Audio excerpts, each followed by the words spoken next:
Let's get going. Okay, so you're here, air permitting for experts, day one. We got 3 days. So we're going to take it nice and easy, even though we're getting off to a little bit of a slow start. Bruce and I love teaching this course. It's better the more interactive it is and the less presentational it is. So jump right in. Even if we're going to cover the materials a little bit later, we'll either say, hey, we're going to cover that in about 30 minutes.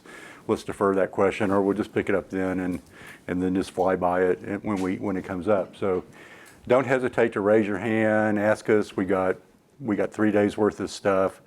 So we're here to answer questions and make sure that you're getting what you want.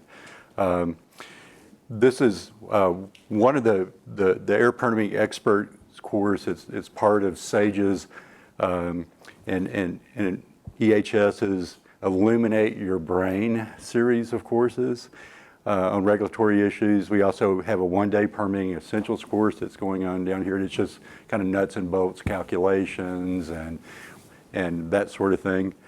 We have a 2-day permitting essentials for petroleum and chemical industry. I think, Bruce, you teach some of that.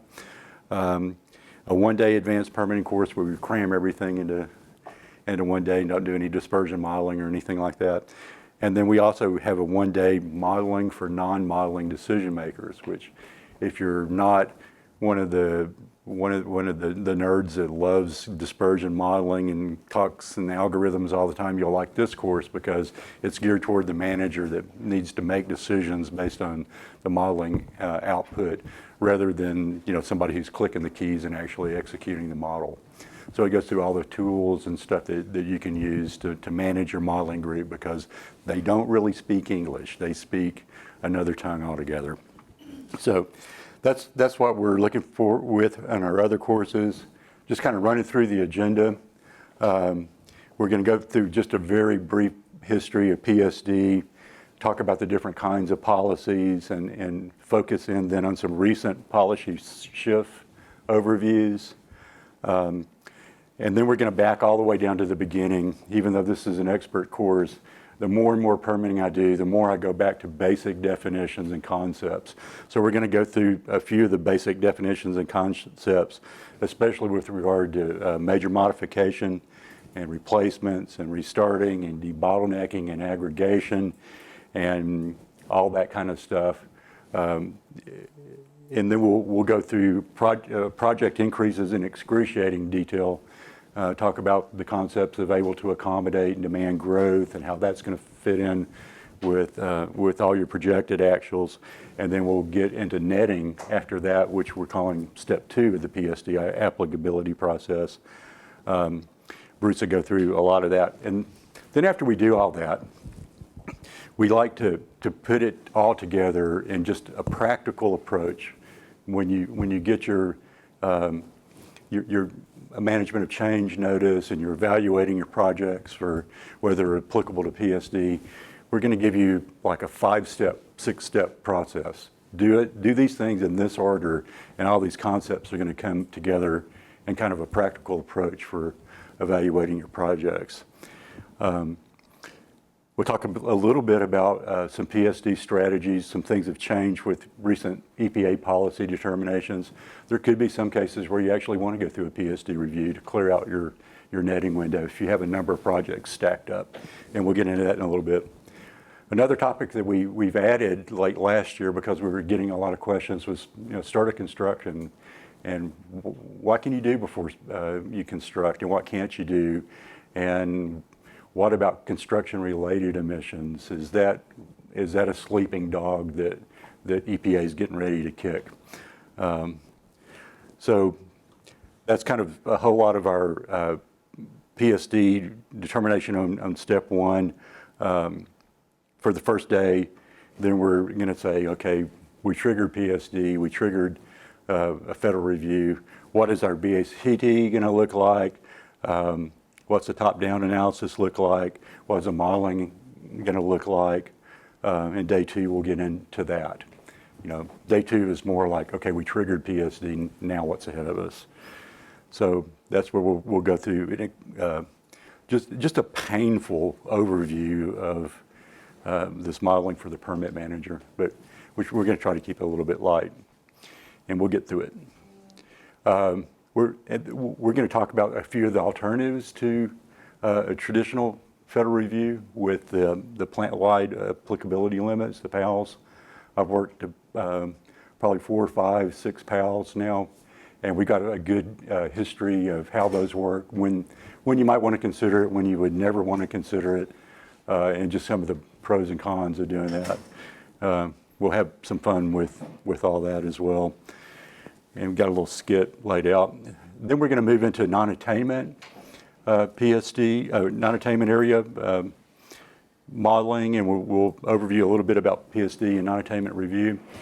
Keep in mind, though, when we're talking about the step 1 project increases and our netting and all that, that actually applies to PSD and non-attainment. It's just when you trigger non-attainment review because you're in a non-attainment area, then you're going to have some additional requirements.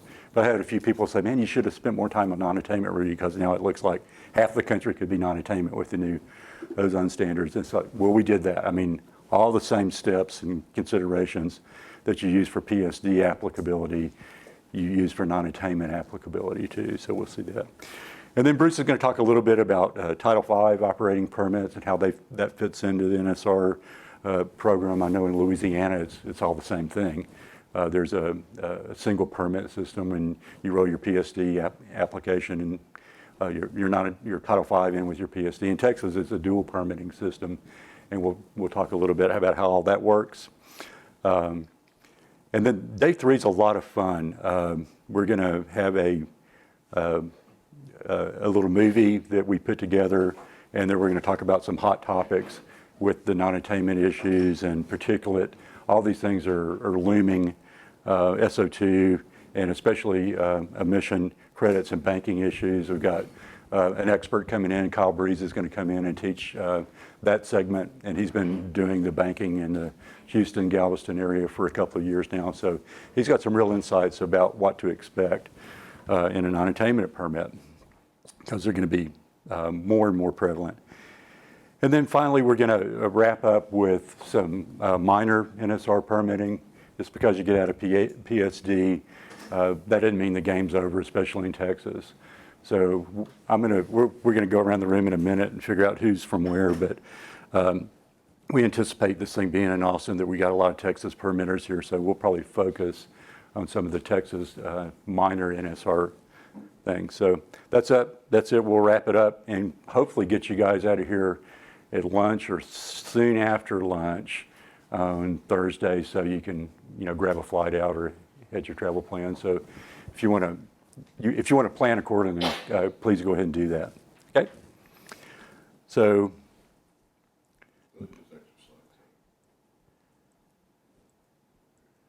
Okay, so I wanted to introduce myself. I'm Randy Parmley, and I put a quote here. Everything I learned from the movies. It's an Audrey Hepburn quote. I love the movies, but it's not true. I learned a couple of things from TV too.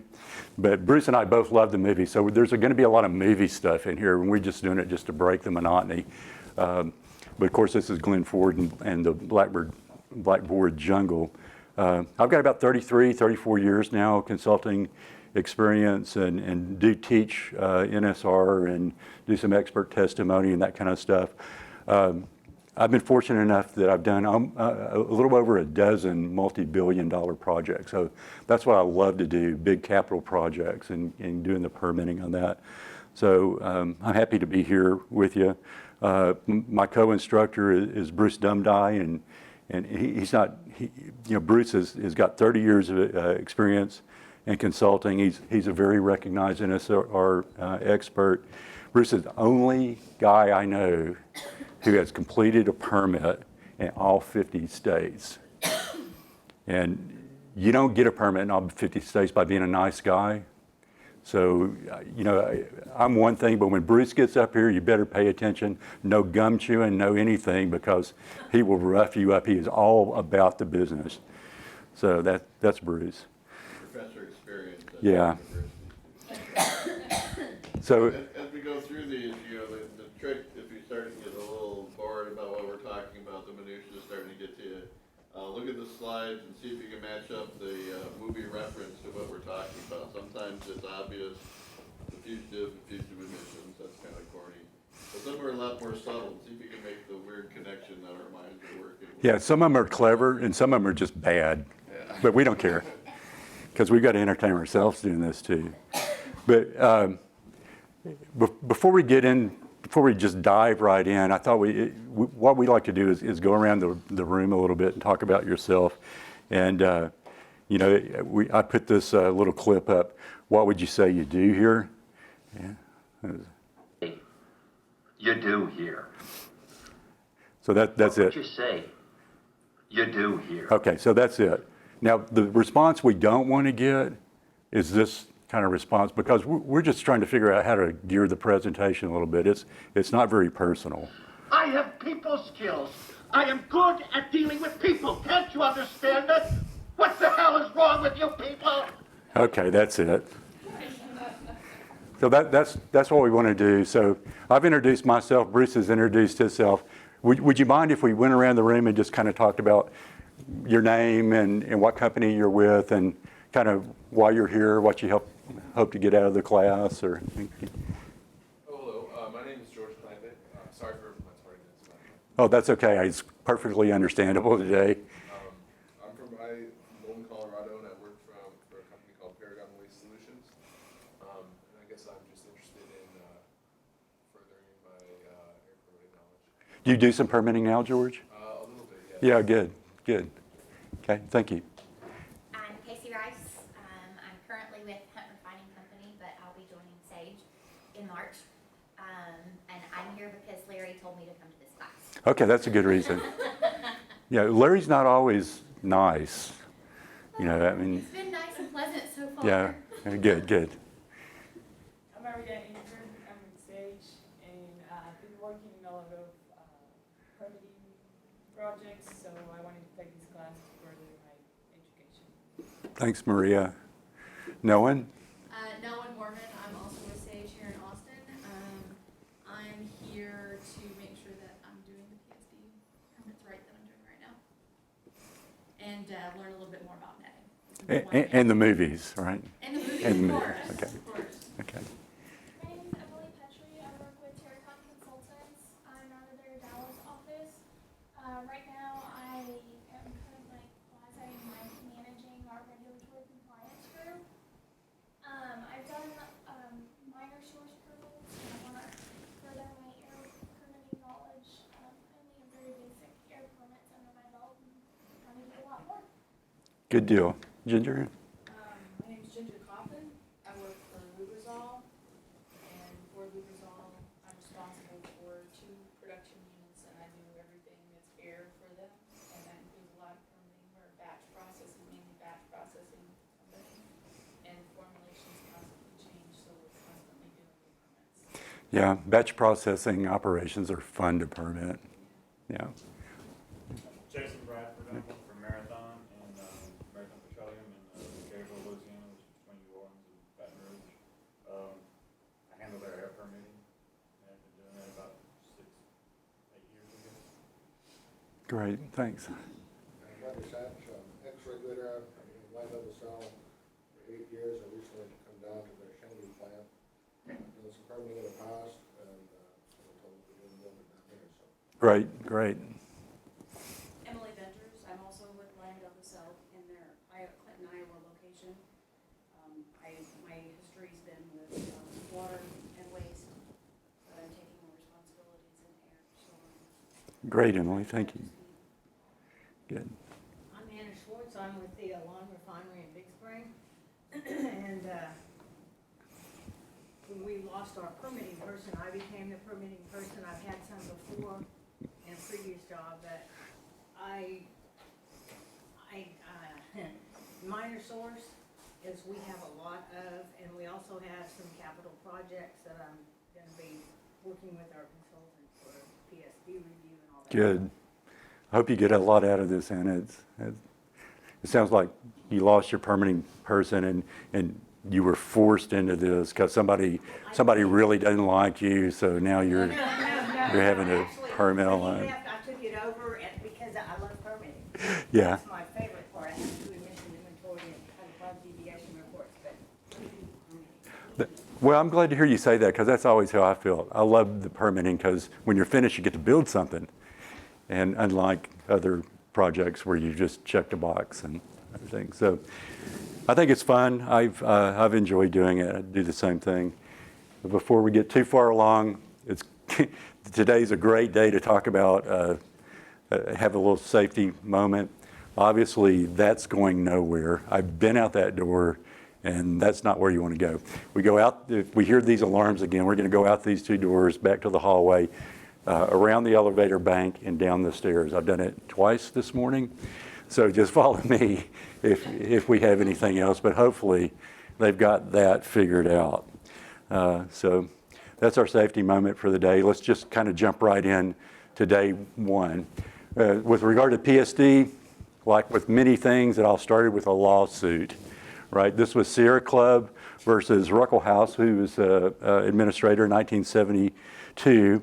And all of it started, all of our PSD started with a case that Sierra Club brought to EPA on Title I, Part A, Section 101, and it says very clearly the purposes of this title are to protect, here's a big word, and enhance the quality of the nation's air resources so as to promote the public health, welfare, productive capacity of its population. So we got two key words here. We got protect and enhance. So at this point, everything was geared around establishing national ambient air quality standards and determining which of the areas were not meeting these air quality standards. We're going to designate those non-attainment. Then the states or EPA has to put together an implementation plan to get these dirty areas back to the national ambient air quality standards. And that's what the EPA program was starting out. But Sierra Club said, no, look, we got two things going here. We need to protect and enhance. So we can't just go into these clean areas, right, and pollute them all the way up to the standards. We cannot allow significant deterioration of these cleaner areas. And thus the PSD rules were born. And that's where we get into these increments, because we can only pollute a clean area or an area that's meeting the standards, this incremental amount. Right, so that's what PSD is all about. And what the 72 DC court did was they issued an injunction restraining the administrator from EPA for approving state implementation plans under the Act, which allow a significant deterioration of present air quality. So thus the first PSD rules were born, adopted in 1974. So I'm not going to spend a whole lot of time, but a lot of people don't understand that in the beginning, it was just kind of non-attainment areas and setting the standards. Very soon after that, because of a lawsuit, we have the PSD rules. It's just some important acts in permitting history. The 65, the Texas Clean Air Act was actually promulgated, and that's pretty early. Texas was way ahead of the game in a lot of ways. And in 67, there was the first federal Air Quality Law Act. 70 is the Federal Clean Air Act. That was a landmark piece of legislation. It still is. That's when EPA was created. And then in 71, the Texas Clean Air Act was amended. And for the first time, there were permits actually required. So Texas actually had a permitting program before EPA did. Those rules seem like really old to us now. They've been around for a long time. But you can think of the history of the United States and how many federal laws are on the books. It wasn't until the 1970s that there were really air pollution laws. It's really just recently this whole thing's happened. And it's happened really quickly since. Yep. And it continues to evolve. The main PSD rules are listed here. There are 74, 78, 79, 80. These are all considered the pre-reform rules. And the last day of the year in 02, what we refer to as the NSR reform rules came out. And that's going to be our focus today. A lot of folks talk about some of the older versions of the rules, and you might need to look at some of them if you're ever doing a retroactive PSD review, what rules were in place when you did it. But for our focus today, we're just going to be talking about the rules that are effective right now, and we refer to those as the reform rules. The last major piece of legislation that came out under the PSD rules were to add the tailoring rules for greenhouse gases, which kind of changed the applicability thresholds for CO2 equivalents. And we'll talk about CO2 permitting and all that, greenhouse gas permitting as well last day. So just some of the background, the basis and dynamics of the permitting policy. The way this thing works is you got acts, right? The Clean Air Act. And then EPA or Texas or whoever forms rules based on those acts. And that's like the PSD rules, 5221. And then nobody knows what those rules mean for sure, so you have all these policy papers and policy determinations and court cases and all this kind of stuff. So acts beget rules, begets policy, is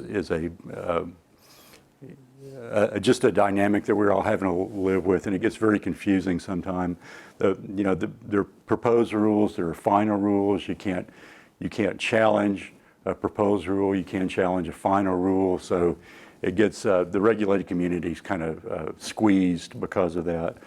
And policy can be based on any number of things, including, the preambles to the rules. A lot of EPA letters and memos. We'll go through, 20 or 30 of them probably today. You should have a jump drive with all these policy papers electronically. If you don't, you'll get one soon. Did we get that done, Bruce? I don't know. But we'll have a jump drive for you. For every time I mention a policy paper, you'll see it in red. And that's going to be on your jump drive, so you can go read all about it with the actual policy paper there. You have court decisions. I love court decisions because EPA lumps all their court decisions into either a favorable court decision or an unfavorable court decision. So if it's a favorable court decision, they're going, aha, we knew it all along. We told you guys that this, and this is going to be the way it is, and it's going to be applied that way from this point forward. If they get an unfavorable court decision, which they get a lot when especially some of the recent Supreme Court decisions and stuff, they say, well, you know what, this was a District 5 court decision, so that's the way it's going to be in District 5, but for the rest of the districts, our old policy is still in place. So it's kind of messed up, and we'll get into some specifics of that too. There's precedent, established policy, and these can be just like emission factors or BACT, RACT, layer determinations in the clearinghouse. It can be administrative issues, and I felt like I would be woefully inadequate if I didn't mention that, believe it or not, politics gets involved in some of the policies.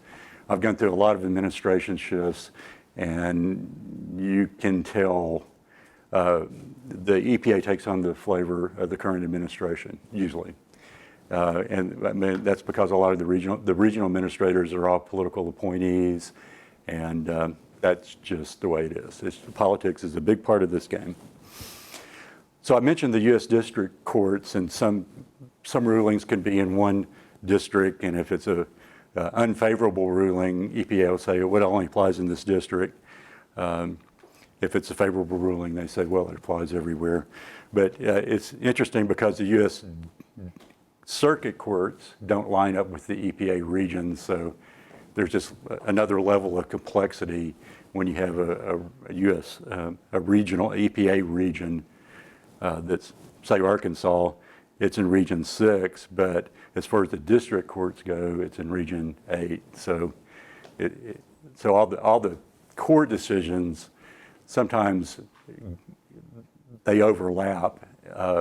In Region 6, say, it would have 3 different U.S. circuit courts, 8 for Arkansas, 5 for Texas and Louisiana, and then 10 for Oklahoma and New Mexico. So they could have 2 different policies in one EPA region. So it just gets complicated. You got to stay on top of it. Question. Yeah. 11's an odd number. Do they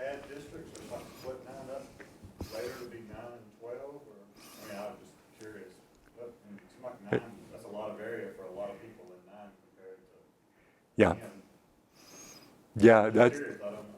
yeah, it's a good question. I don't know either. It, you know, because there's what, there, is it nine EPA regions? 10 regions, 10 EPA regions, and, but, These are definitely political boundaries that were drawn up when the circuit court was designed. yeah. Region 6 and Region 6 in particular, and Region 7 come up with some kind of wacky decisions sometimes, but yeah, I'm not sure, you know, this probably is political. 8 probably doesn't have the 10th of the population that 9 does. Yeah. Yeah, without a doubt, you're right. But you know, it's kind of the same way with EPA though. I mean, most of the industrial areas down in Region 6 and stuff, so there's probably no real rhyme or reason. But a lot of the historical tension between the courts and EPA is over this whole idea of actual versus potential emissions. And we'll go into a lot of that. You know, the courts have made it clear time after time again that actual emissions are the currency of the PSD and NSR program, and EPA and constantly comes back in all their policy papers and their guidance manuals and talks about potential to emit. And sometimes they're right. They're always, you know, that's appropriate for news sources, but sometimes it's just an easy thing for them. They want you to do potential to emit because it's a conservative assumption, and we'll go into all these details a little bit. But it's not always mandatory, and usually, especially when we're talking about applicability, it's not mandatory. So that's been the big rub, and it's going to results in a lot of what I call rulemaking through policy determination, and some kind of strong arm tactics on occasion, and that makes the whole process a little more challenging than ever. We've had a lot of litigation. There's a lot of litigation to come. And Bruce and I have talked about this a lot, and we're of the opinion that EPA is Godzilla, and the courts are King Kong. But I don't know, it could go either way. But there's a lot of tension. Okay, so there's day one. Bruce, you want to come up and talk about the types of permits? We're going to go through this kind of at a high level, and then we'll start to get into some real details after that. Oh yeah. Thanks.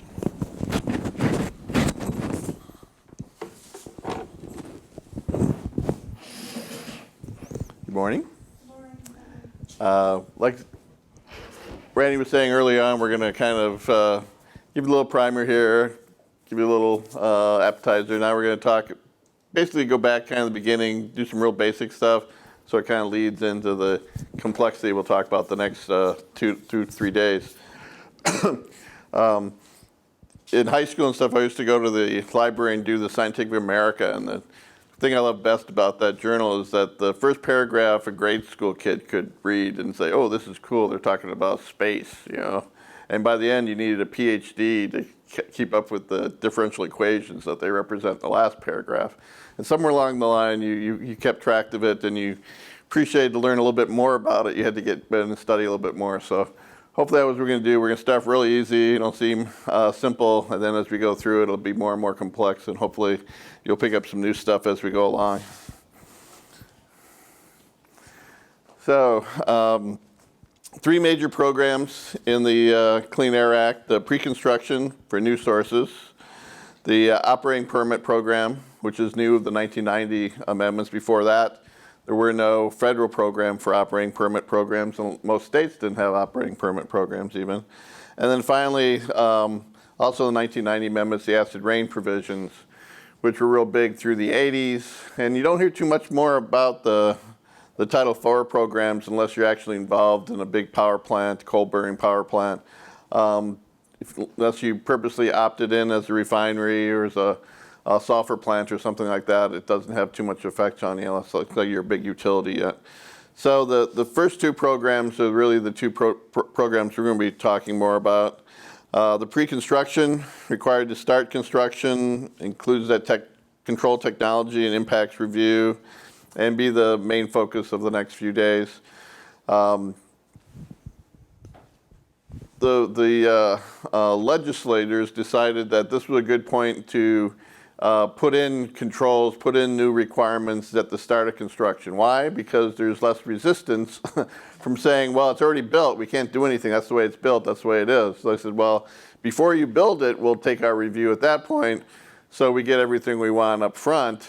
And the other thing is that you can hold the construction hostage until the EPA gets what it wants. So there's a time hostage event here that you can't start construction until everything gets worked out according to the rules.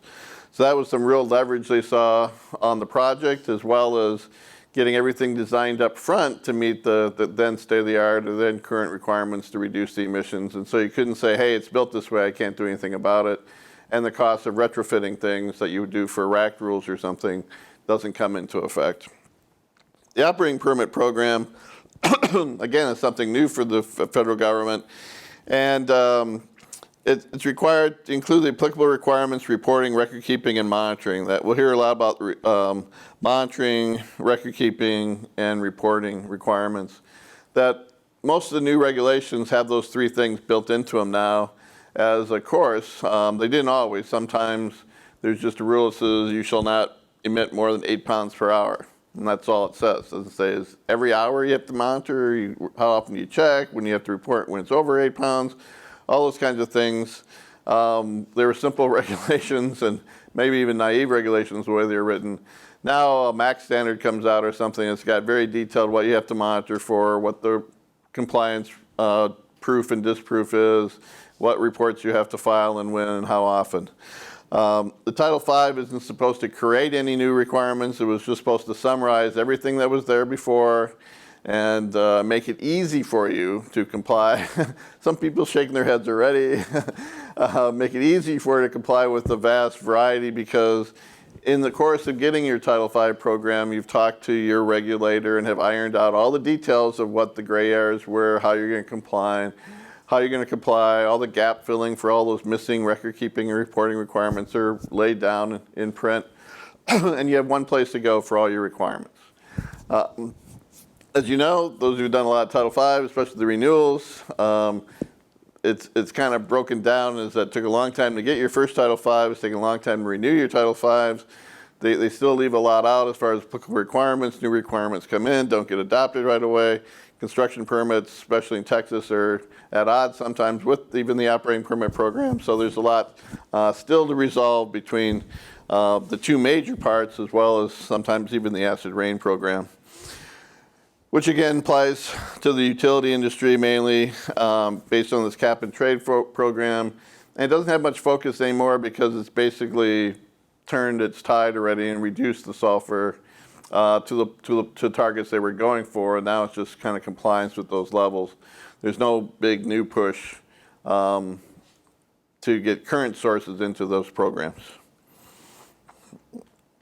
So we're going to focus on the new source review permitting.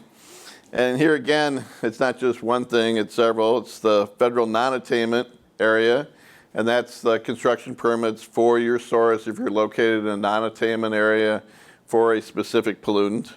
The prevention of significant deterioration, which is also an NSR program, has its own initials because of that quote from the lawsuit, caught on. That seemed like the perfect term to use, prevention of significant deterioration. And it basically created its own jargon of that term, even though it's really an attainment new source review versus a non-attainment new source review. We just call the attainment new source review PSD instead because of that nice catchy phrase. So we'll call it PSD throughout the talk. That's how most people refer to it. And then there's also a minor new source review for minor sources. The first two programs here will only apply to major sources, major modifications, and a lot of what we talk about is how to determine what's major and what's minor. And then if you do successfully keep your project minor, then there's still a whole lot of states have construction permit programs for minor sources. And what's included in those programs. We'll talk a little bit about day 3, about the range from almost nothing's being requires a permit, or just about everything requires a permit. I kind of break the states down into those where they have a list of things that need a permit in their regulations, and other states have a list of things that don't need a permit in their regulations. And it kind of, the rest of the universe is, you know, one of those other 2 negatives of that, so you can tell which ones are regulating more sources. In Illinois, there's a very short list of things that don't need a permit. Everything else needs a permit. Kansas has a very short list of stuff that needs a permit. Everything else doesn't need a permit. So the states have once it's out of the federal realm of a major source, the states have a lot of flexibility in what they regulate, what they require to get a construction permit, what they don't. And we'll touch upon that. But we'll really focus on the big projects, the major sources. Non-attainment applies to non-attainment areas for the major source and the major modifications for that pollutant that is your major for, and that is non-attainment for in that area. Talk about the requirement of the offsets and the requirement for lowest achievable emission rate as compared to the PSD, which applies to the attainment areas, still applies to major sources, major modifications, requires modeling to prove that you're not going to contribute to an exceedance of the ambient air quality standards, and requires BACT instead of LAIR, best available control technology. And finally, the minor source applies to attainment and non-attainment areas. As long as your minor, it doesn't matter whether the pollutant is attainment or non-attainment. But regulations in a state a lot of times are a lot different whether it's an attainment area or a non-attainment area. And it can be, like I said, highly variable. Some of the requirements that are in the PSD program can also apply to the state program, like BACT. A lot of states have BACT requirements, even for minor sources and minor projects. A lot of them have modeling, some have air toxic stuff you have to do. So it's a whole gamut.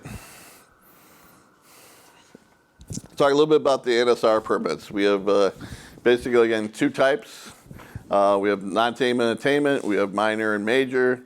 And trying to put in which of those boxes is your first goal always for a project, is to find out which permitting path you're following, which permit strategy do you have to follow to get this thing constructed.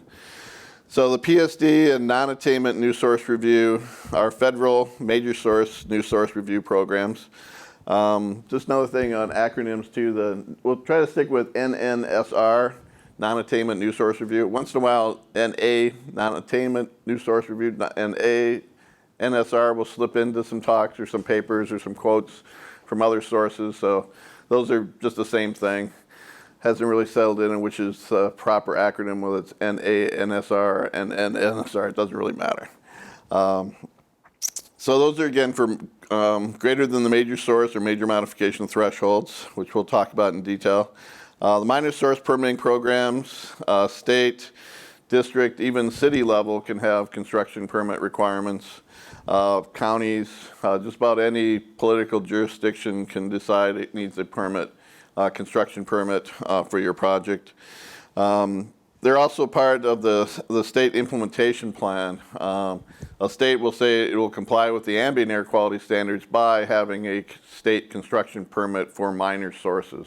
That's, in other words, it's something they're adding to the federal program to further reduce the pollution, to maintain the area for their state implementation plan promises of meeting or maintaining the air quality. And then local permits include construction or operating permits. A lot of times the local ones are basically just fee gathering sources. So Cook County, for example, Illinois, they have a whole list of things you got to pay a fee for, but they see you once a year when they collect the fee, and that's all they really do as far as the air pollution control goes. Operating and other permits. So we have the federal Title V and Title IV that we just talked about briefly. There's also NSPS standards that natural emission standards for hazardous air pollutants that can trip permitting.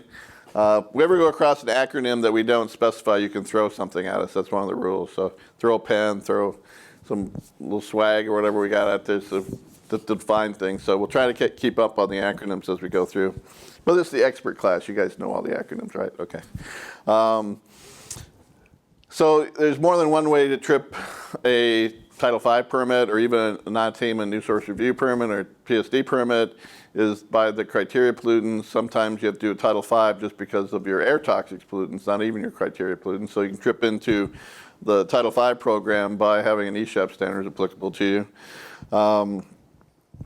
State and local, major sources. Again, when we talk about these PSD programs, we'll try to discriminate a little bit about what are federally delegated programs and what are state developed programs, because they're a little bit different. Almost all states are basically state developed programs that are approved as part of the SIP process, the State Implementation Program.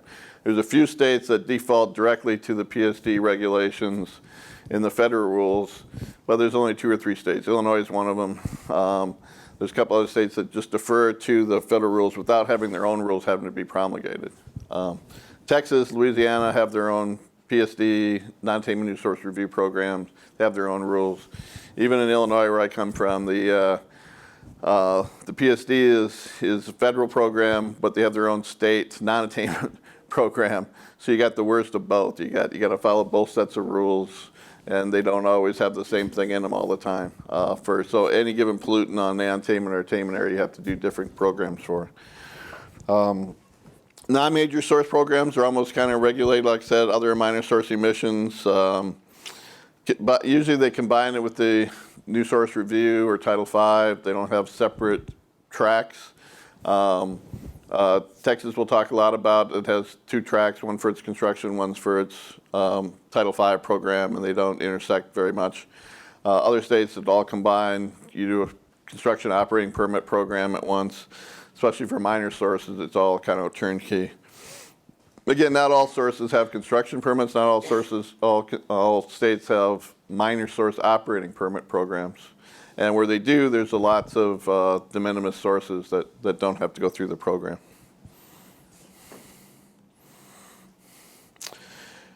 On top of that, we also have synthetic minor permits, or someplace they call them federally enforceable state operating permit programs.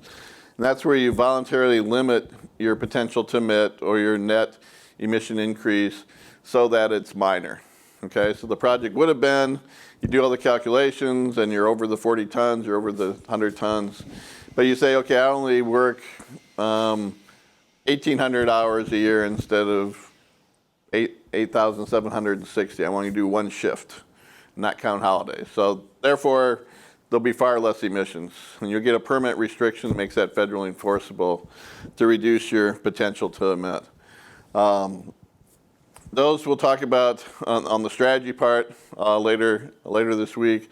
We talk about when it's advantageous to maybe limit your program to avoid PSD, and sometimes where, hey, if you're going to trip PSD, take the whole thing at once, get as much credit as you can at the time of the construction. So there's times to limit and times not to limit, and we'll talk a little bit about the strategy behind that. Usually for these synthetic permits, though, there's record keeping, and there's also restrictions on when you can do it. You can't relax previous limits without going through the same process again. And finally, in bold letters here, you cannot use to circumvent PSD or non-attainment new source review. Even synthetic minor was a bad term because it was used in a lot of lawsuits for people who did it incorrectly. They split projects into small projects just purpose to avoid PSD when they're really one project. And we'll talk about consolidation of projects as we go through it.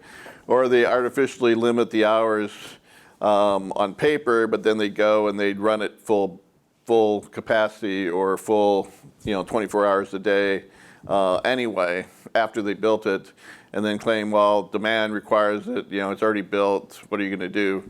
Well, they threw those people in jail sometimes for doing that. So you don't want to use any of these tools. We'll teach you the next couple of days to circumvent PSD or avoid non-attainment new source review. Permit authority.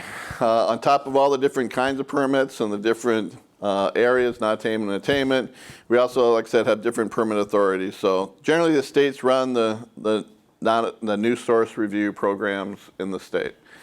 Exceptions, who's got an exception? Indian reservations, certain places like Guam, where the federal government runs it, they don't have a separate state organization in Guam, territories. Very few other places. Every place else, basically the states have their own program. And like I said, most of these, the state writes a program to meet the federal requirements that are published, like for the PSD in the CFR section 52, whole set of rules, what PSD is. The states write their own set of rules to comply with those. They submit them as part of their SIP process, and the feds say, yes, that's a good PSD program, we accept it, go forth and issue PSD permits on that basis. And that's all well and good, and the state gets to customize it a little bit what's important to their population, their political needs are. The problem is that the timing when there's a change. If the feds make a change in like the new source reform rules that we're talking about the rest of the week, those changes aren't adopted automatically when the feds adopt them unless you're in a delegated state. They happen only when the state goes back and changes its own rules again. So the time period between the feds change their rules and the states have to change their own legislation to write the new rules, to get it approved, put it in the SIP, get the SIP approved by the feds, and then have the regulations go into effect, that might be quite a time gap. And we call that the SIP gap. So the time gap between when the federal rule allows you to do something and the state rule still may not. Or the other way around, the feds don't allow you to do something, but the state program still does. And if you try to do it, the feds are going to say, no, you can't, even though the PSD program in your state says you can. And matching those things up is always, again, one of those conflicts between Godzilla and King Kong, is they both have authority to do it, and they both have supposed to meet and agree with it in the end. So any more comments on that, Randy? They can change that anytime soon. I mean, I know they're trying to, or where they can speed it up. But I mean, it's a ridiculous amount of time to get SIP approved. Yeah. The SIP approval at the federal level, they're trying to speed that up on the federal level. But a lot of times the states themselves have a very specific process for changing any regulation or any law. Sometimes it's right, like Indiana has a lot of their stuff written right into the law. And so the item can't just go in and change the reg to meet the new federal rule. They actually have to get the legislature to pass a new bill and have it go through the Senate and the House of the state of Indiana to get passed to allow them to make a change even in the regulations. And sometimes that takes a year and a half, 2 years to get everybody on the same page on the legislation even. Do NSPS rules have to be SIP approved also? Why? I mean, I don't understand why that's even the case. Why does NSPS and NESHAP rules have to be SIP approved? Because I mean, it's not like the states default to their own rules or Right. changing. It's not like the states enforce those rules any different than how it's written in the federal one. Yeah, those truly are federal rules, and once they're done, they're federally applicable. But a lot of the states have parallel rules that go with the NSPS rules to make them state applicable as well, and so they can enforce them basically. And that's again sometimes the gap between the two things. I'm not sure how different like the NSPS adopted rules are in Louisiana than they are from the federal rule. Texas usually just reference. We do too, but I mean, they Yeah, actually have to get so SIP they're- approval to do it. Yeah, so they're quicker to approve those because a lot of times they're exactly the same language, whereas with the PSD rules and the new source They tweak them a little review, differently. yeah, they're tweaking them. Of course, the extreme example is when Texas came up with their flexible permit system and issued scores and scores of them. I think there were almost 25 just refineries that had them, and everybody was rocking and rolling just fine. 15 years later, EPA said, "Oh, we're going to disprove that SIP." And you guys really hoping that you are complying with the permits that you had 18, 20 years ago, even though the state waited on when they issued their flexible permit. Yeah, so that's a good example. Yes. Yeah. It's just trying to get EPA off the mark to make a decision. And, until that improves, I don't see much relief for SIP-gap issues. But that's a great example where the SIP gap can come back and bite you when things don't turn out the way they're assumed to, even on the program. A lot of the, like I said, when you say, it's incorporate by rule into the state, that's usually a legislative delay that, you have to get on the agenda, you have to wait for the next board meeting or whatever to pass the rules, and that's what slows things down. And surprising lack of urgency sometimes on why that happens. And if anything can be improved, it's like the sense of urgency sometimes when something passes, that it has to eventually pass, just go and do it. Don't keep it in the political realm as long as you can before you take credit for it or something when it happens, or try to avoid credit for having it happen if it's not favorable to industry, for example. So the other choice, of course, is just to have a federally delegated program where the state relinquishes all customization of the program and just adopts the federal program as is. And like I said, there's only a couple states that do that for PSD. I don't think anybody does it for the non-attainment new source review rules. But for PSD, Illinois does, where they just say when the feds change something, it automatically happens. There's no Illinois rules for PSD at all. It just says the state delegates the federal rules in CFR, such and such. There's no state rule whatsoever. So anytime the CFR changes, it changes the rules in Illinois. Which of course drives the regulators in Illinois crazy because they got to keep up with not only their own rules, but the federal rules, and every time there's a little policy statement, it automatically goes into effect that instant. There's no delay on figuring out the best way to implement it in that state, which most states do. They sit down, how do I take that interpretation and wrap it into our rule so it makes sense? So it's good that there's no delay, but it's bad that it happens instantaneously and can catch you off guard sometimes on some of the policy determinations. So some of the revisions to 4 have not been approved at all the states, at all the levels. These SIP gaps, like Randy said, it took 15 years for EPA to disapprove the flexible permits in Texas. And a quote from 2001, Dave, this conversation can serve no useful purpose anymore. So the feds just say, we're going to stop talking about it's disapproved, go back and tell the sources it didn't matter. Since the SIP gap can come back and get you, it's important to, if you take advantage of one of the provisions of a state-only program that hasn't been approved yet by the SIP or by the feds, comply with both sets of rules is the requirement. Okay, well, how do you do that? Sometimes they're in conflict. Yes, it's very difficult to do. Is there any solution in sight? Not unless all the states go to just strictly delegated programs. There's always going to be this SIP gap. There's always going to be some conflict between the state written rule and the federal rule. And when something like the flexible permits program, turns out that they disapprove something rather than just tweak it a little bit, complying with your old rule this whole time period, it can be obviously problematic. I might be jumping ahead here, but Sure. we have a permit that we put our deflex application in, and then we ask them to just kind of put it at the bottom of the pile. And it's still at the bottom of the pile. We're really okay, right? Yeah, you are. Okay, because we were going to try to do it with our consent decree because that was going to change it anyway. So. Right.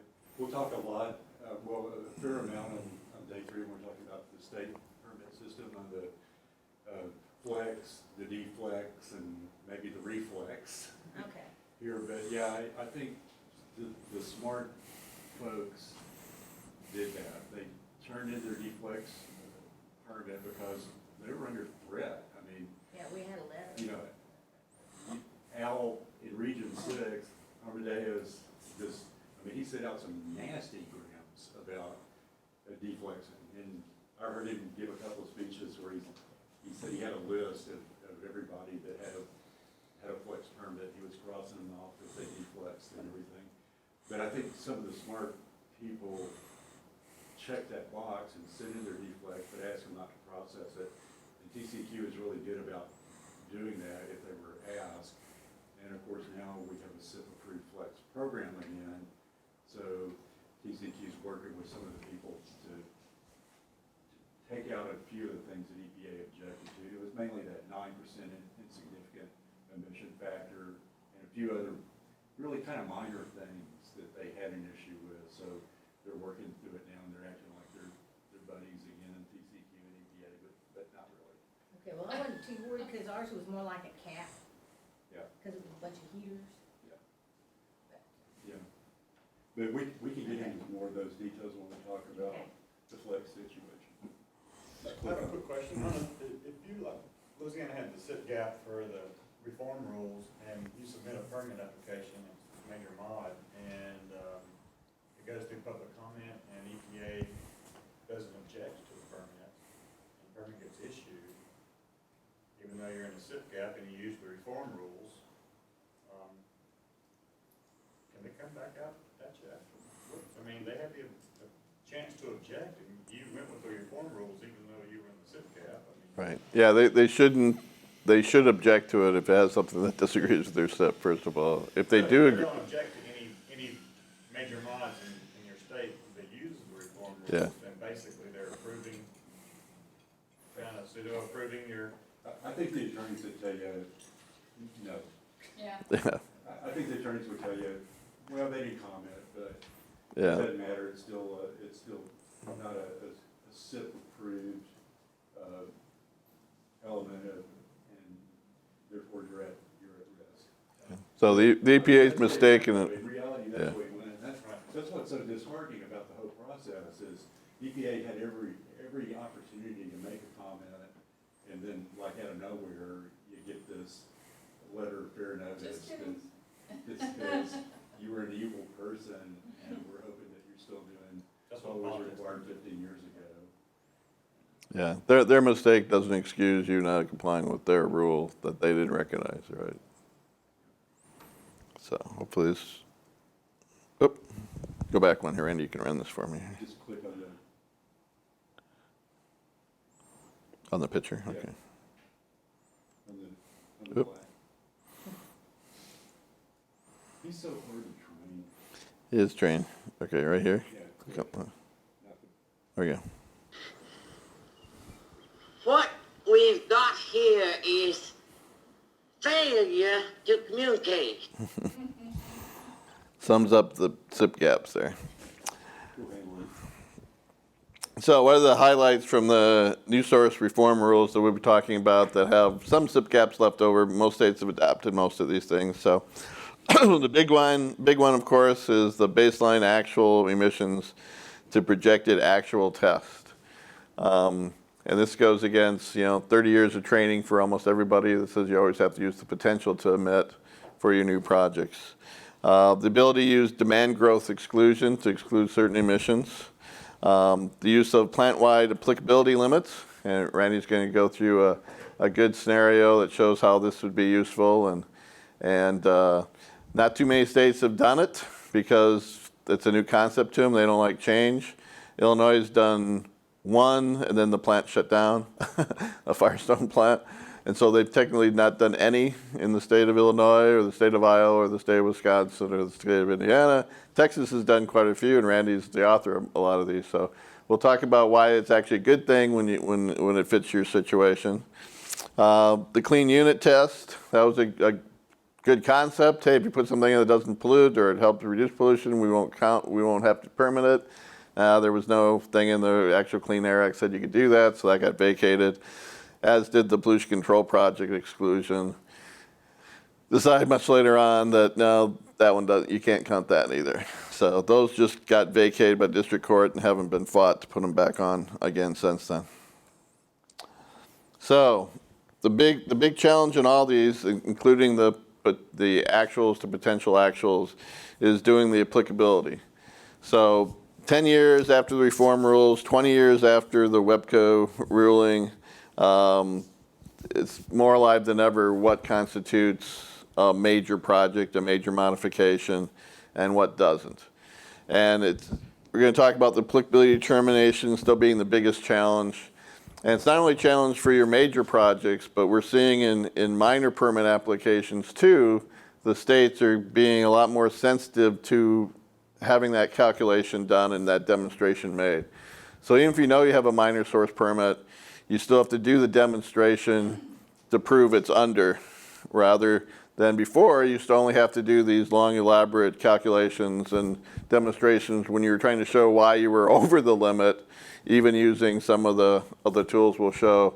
Now the minor source programs, the minor NSR programs, are going to want you to do the same calculation even for minor source permits, just to say that you did it, and the environmental groups and others can't say, well, you didn't demonstrate that you weren't a major source project.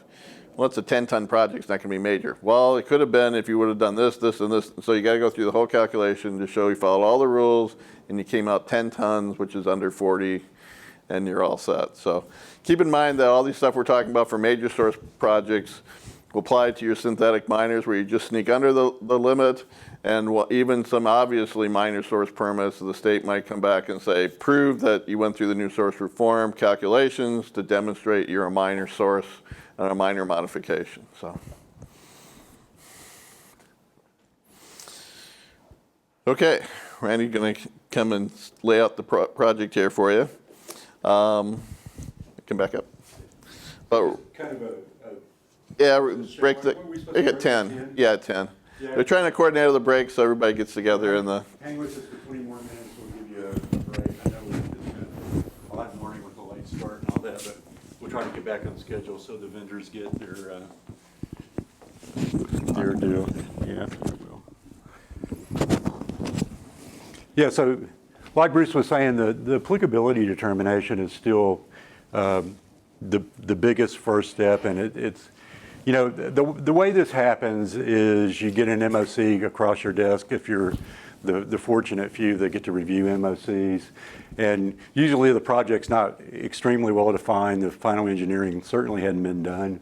And you're the guy or the girl who needs to troubleshoot all the pitfalls of this project because they want to know, can this project go through? How long is it going to take? Is it going to be PSD? Yada, yada, yada, yada. Well, and what can I do and stay under PSD? That's more like it. That's more like it. You know, we would like to begin construction in 10 months, but we really don't know exactly what our project is. Is that okay? Is this going to work? Yeah. Can we go? Are we going to be able to get minor? So, you know, the challenge at this MOC stage is one of troubleshooting. So we put in my favorite troubleshooting movie, Houston, we have a problem. But that's where it all begins, is with your MOC. And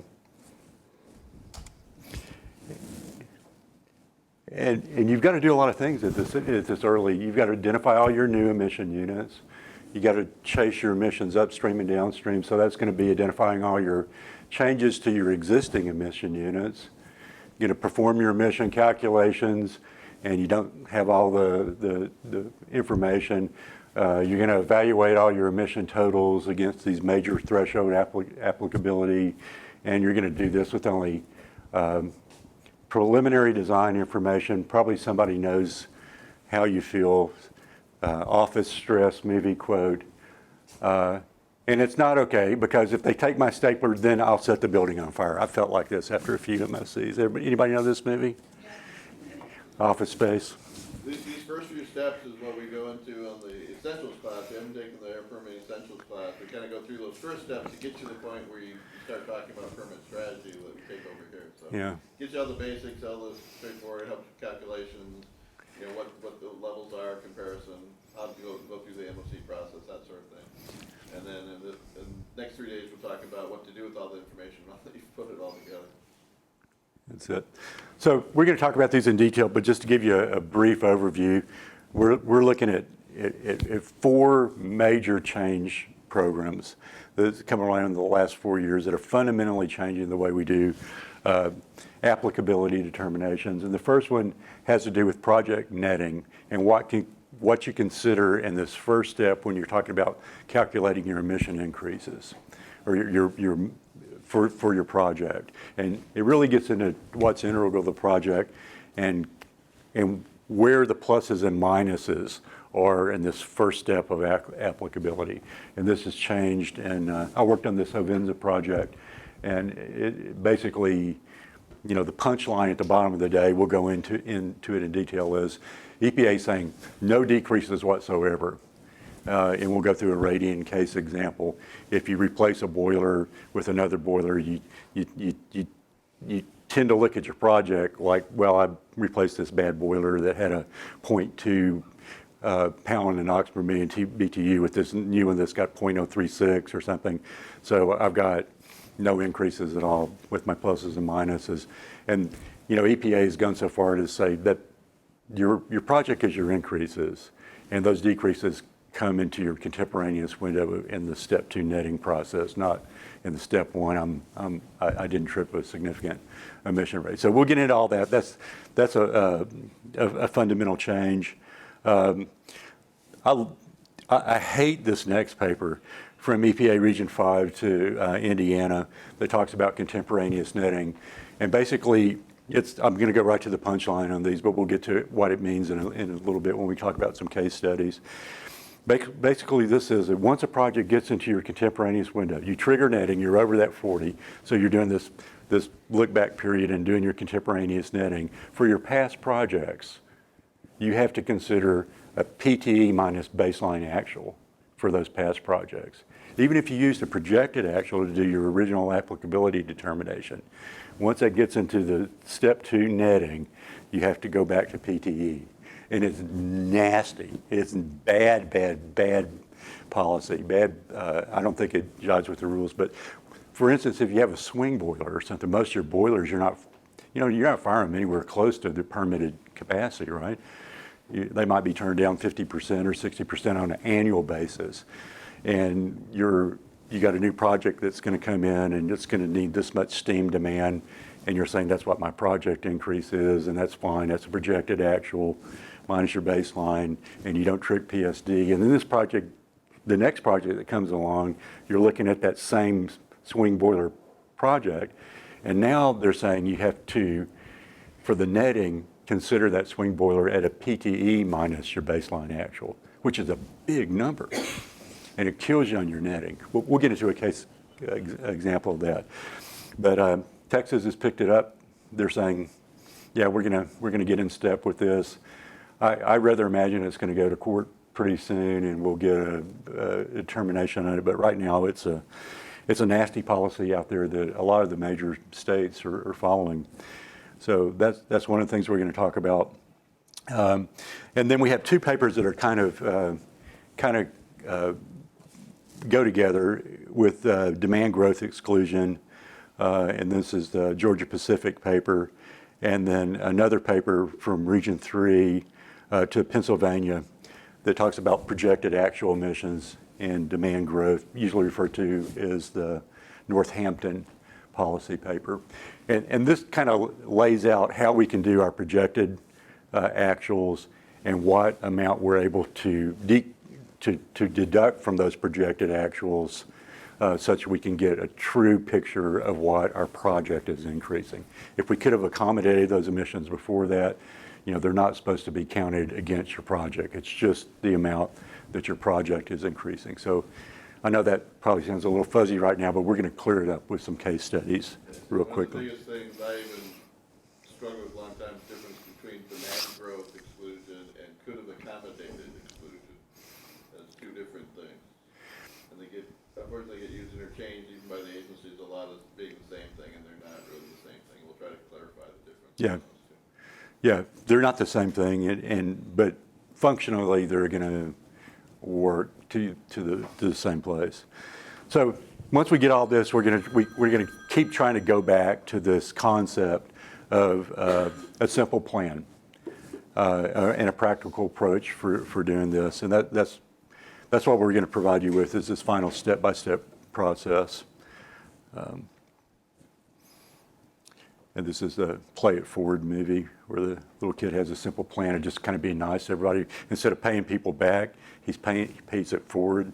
So this was a phenomenon for a while where people were, paying for the Jack in the Box for the person ahead of them. And anyway, that was a simple plan for a better place. Okay, so let's just keep on moving. So we had, Bruce, this is probably a slide that you added. So it's learning the 2 steps by appreciating the embedded definitions. A major modification, we're gonna dissect that definition. And that's going to imply an applicability step 1 module, which is just going to be considered, when I talk about step 1, think of it as just your project accounting, your project emission accounting. And that's called in the definition of major modification, the significant emission increase. And then if we get over our significant increase, we go into what I'm calling step 2, which is the netting. And that's where you look over your emissions, your significant net emission increase over your window. And that's what we're calling step 2. So just kind of helping define those terms. If you hear Bruce and I use shorthand and talk about step 1, we're talking about just the project itself, the project accounting, that will either make you do the netting analysis or not. And when we're talking about step 2, we're talking about the actual netting analysis over the contemporaneous window. Okay? So we're sitting out, there's another 2-steppers, Winger and John Travolta. I don't know if y'all remember that. So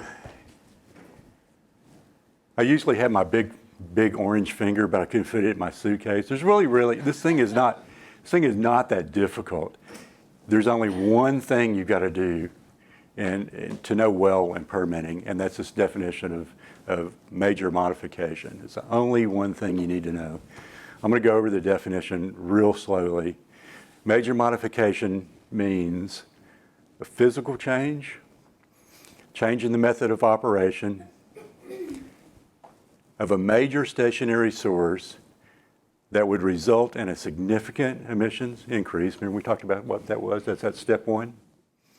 Of a regulated NSR pollutant. Talk about that a little bit more too. Is that greenhouse gas? Well, it is now. And okay, so both of these things have to happen. And a significant net emission increase of that pollutant from the major stationary source, and then it's subject to some qualification. So it's just this one thing we need to know, right? And it's a very simple, easy thing. Let's see. I'll play you a little video that we put together to illustrate how simple this is.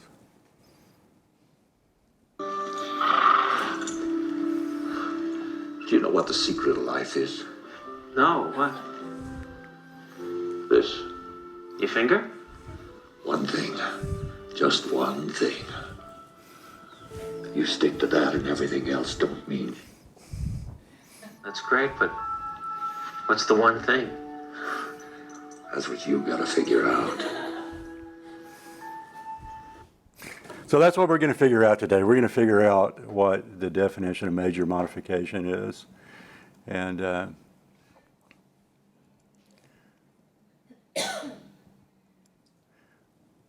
I'm back again. So we just read that definition. But it's not just one thing. I lied. I mean, it is one thing, but it's like, when you're in English class, you had to dissect that sentence. And you had to tell what the adverbs were and what the prepositional phrases were and all that kind of stuff. It's worse than that. It's worse than that. So to really know what a major modification is, we're going to have to get into what is a physical change, a change in method of operation.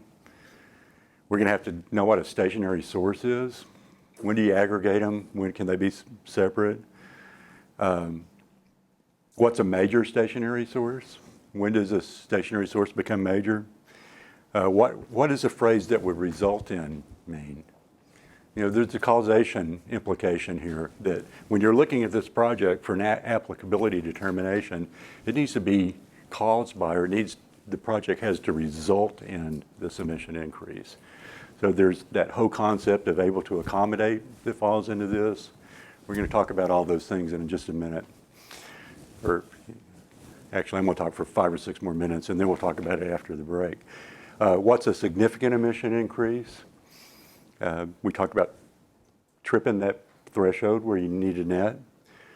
What about all those qualifications and exemptions? So it's a little more complicated than I led you to believe, and we're going to dissect this definition, and they're going to be fantastic permitters. Anytime you do something really simple in the air permitting realm, you're allowed to shake your head and go, it's got to be more complicated than that. Yeah. It's almost always. Yeah, if I hear any coughing back in the back, oh shit! I'll know that you got it. Okay. So physical change the method of operation. About the only good definition that you're going to be able to find out there is what these things are not. And these are the exemption and qualification. So they're not routine maintenance, repair, and replacement. That's not considered a physical change or change in the method of operation. Now that's another story altogether, what constitutes RMRR. And we'll talk about that a little bit too.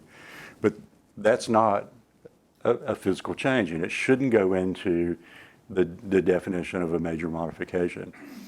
Changes in fuel or raw materials, this is written right into the PSD rules, which the source was able to accommodate in 75. Those aren't considered physical changes, change in method operation. If you didn't have your permit early on though, way back when, or grandfathered with that capability, it's probably going to be a physical change.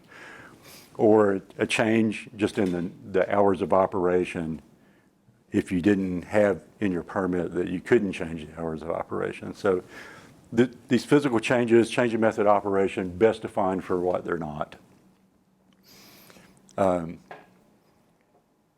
I've got a couple more. The change of ownership is obviously not a physical change. Change in method of operation is not a PICMO. Fuel switches with specified fuel types, and these are all listed out. They don't come into play very often. And I put this number 6, any other change that has no impact on actual or potential emissions. Because then you don't have physical change in method of operation that results in a net emission increase. You don't have that net emission increase. So it's not a major modification. That was the source of the air pollution control, exemption they put in the reform rules when they got stricken down, saying that no, you can't actually do it, you have to demonstrate it in the application. So these are nice exemptions, but again, you might be held to task to demonstrate why there's no increase in potential emissions as part of the application. Yeah. As well as what your increases are. So here's a good one. This is always fun to talk about. A PICMO could be a reliability improvement and could, under certain circumstances, be a catalyst change or other subtle changes. And usually when I mention catalyst change, somebody's in the back going, can we talk about catalyst changes a little bit? Because that's something that affects all of us. And it's not a bright line. I mean, different people think of it a little bit differently, and the EPA guidance doesn't help you a whole lot. I know some people, and I tend to agree with that, think in terms of evolutionary versus revolutionary catalyst change. If it's just what your vendor is supplying you with and it's functionally equivalent, doesn't basically change the plan, but it's just an evolutionary change, I would advise you to go in and argue with your agency that is not a physical change in the method of operation that causes the emission increase.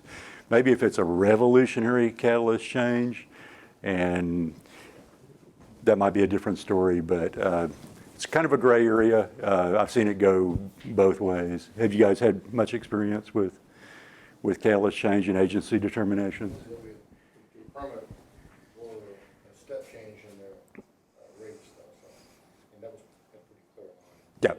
Yeah, that's a good comment. Yeah, I agree with that. Oh, we've got one where they changed catalyst and told us afterwards, and so that one's still kind of. That was nice of them to tell you. Production of something over here, and I can find it permitted with the limits are now. Yeah. Yeah. So is that's TCQ? No. Well, it would be TCQ, but I haven't gotten to that. Ah, okay. The plant determining which permit. Yeah. Okay. Yeah. So, that might be something you can use. This is not a new generation. It's not significantly different process. This is just a slight improvement of our catalyst is to what they offer now.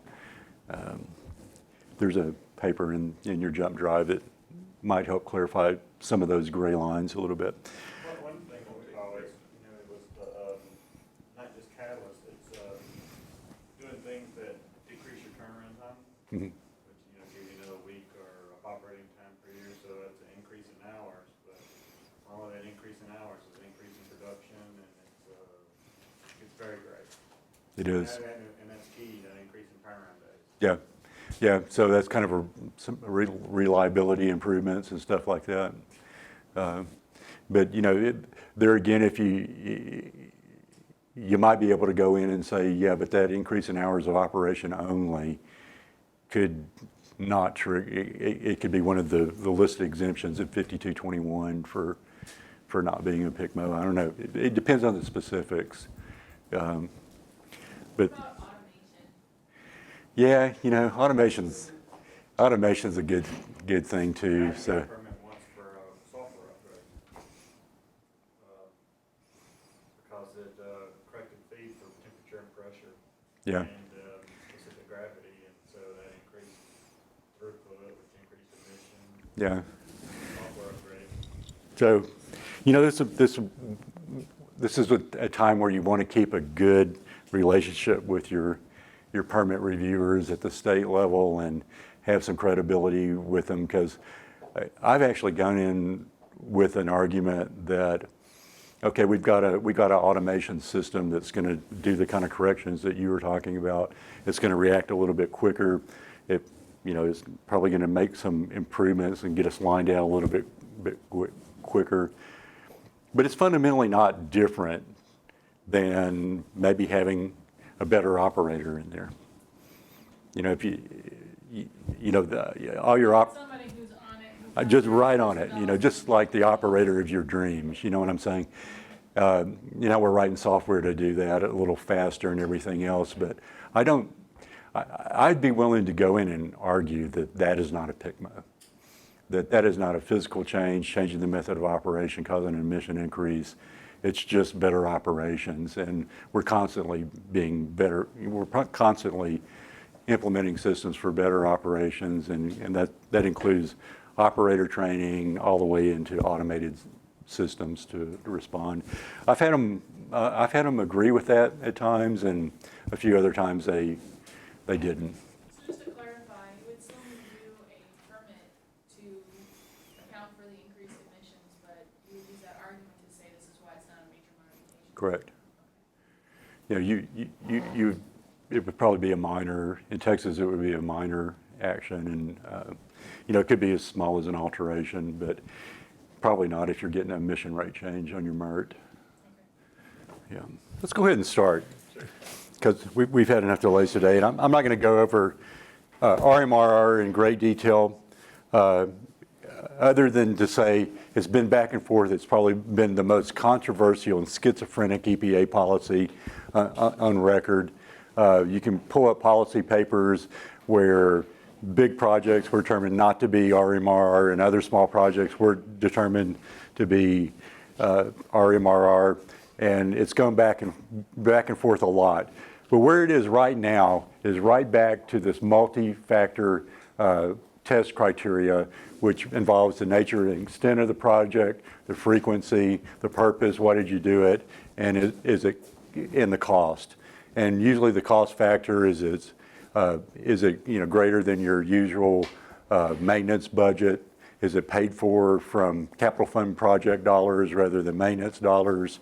These are all the things that determine whether your change fits under one of these exclusions for routine maintenance, repair, and replacement. We'll get into that just a little bit later, but that, we could spend a day talking about the various cases on RMRR, and some of them are in your jump drive. One Okay. comment as we go through these exemptions, some of the definitions. Remember, anything you write down on a piece of memo back and forth to make some of these decisions internally can be probably discovered and used against you. So, for example, if someone writes a management change and say, this change is made to debottleneck the process, and you come back later and says, no, it's just routine maintenance, you've got two things in your file that don't agree with each other, so. That's one message you can take back to you. When you learn all these subtleties in the next few days, make sure those get passed on to your engineering folks, the people that are writing up the job descriptions. If you think you're gonna claim this as routine repair, make sure it's consistently called that throughout all the documentation you have for the project. Don't have it start out as a capital project that's gonna increase capacity and wind up as routine maintenance when you're trying to argue it, because all those things are fair game for the agency to go back and look at, and they have gone back and looked at all kinds of stuff to use against you, saying, well, see, it's not repair. You said up here that it was going to be, a big capital project, and not. That's so ridiculous, because trying to educate all those different levels of people on what those terms mean, I mean, that's ridiculous, because terminology, it means one thing in the engineering department, it means something completely different in environmental world. That's right. Modifications. So it's not apples to apples at all. Yeah, it's tough, Ginger. I agree. Modification is a term of art. I mean, I have had a training class trying to teach them netting principles, and terminology used just in netting principles, it's over their heads. That's ridiculous. Yeah. But just, there's a few key terms, and the routine maintenance, calling it routine and calling it maintenance is the key. Yeah. We'll talk about stuff the other one. And again, you're not gonna be able to get through everybody. No.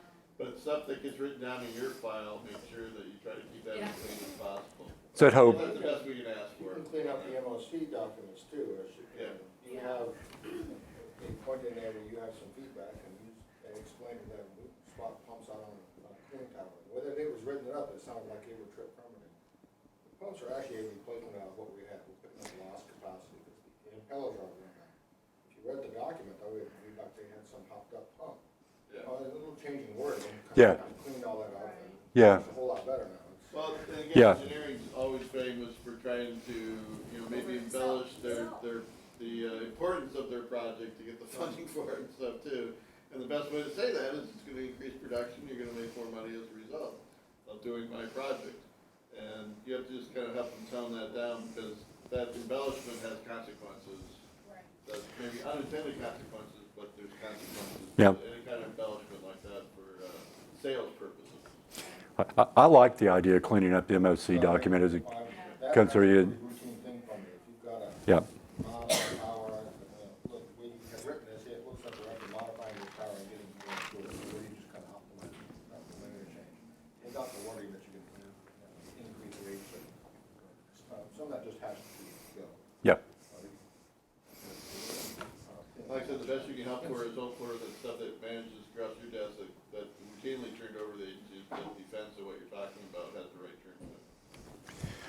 Because of all the controversy and the back and forth, EPA came up with this equipment replacement provision rule that said, we need a real yardstick to measure what constitutes RMRR and what doesn't.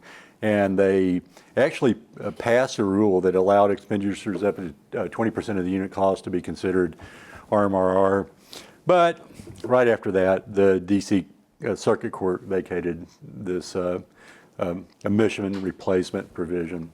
So it goes then reverted back again to that, the nature and frequency, the cost, the purpose, those things that were outlined in the Web Code decision, okay? And I know it was vacated, but is unit cost what it would cost to buy a new one today? Is it the original install cost? Is it the inflated or depreciated cost? Yeah, all those are good. I think it's the cost of replacement today.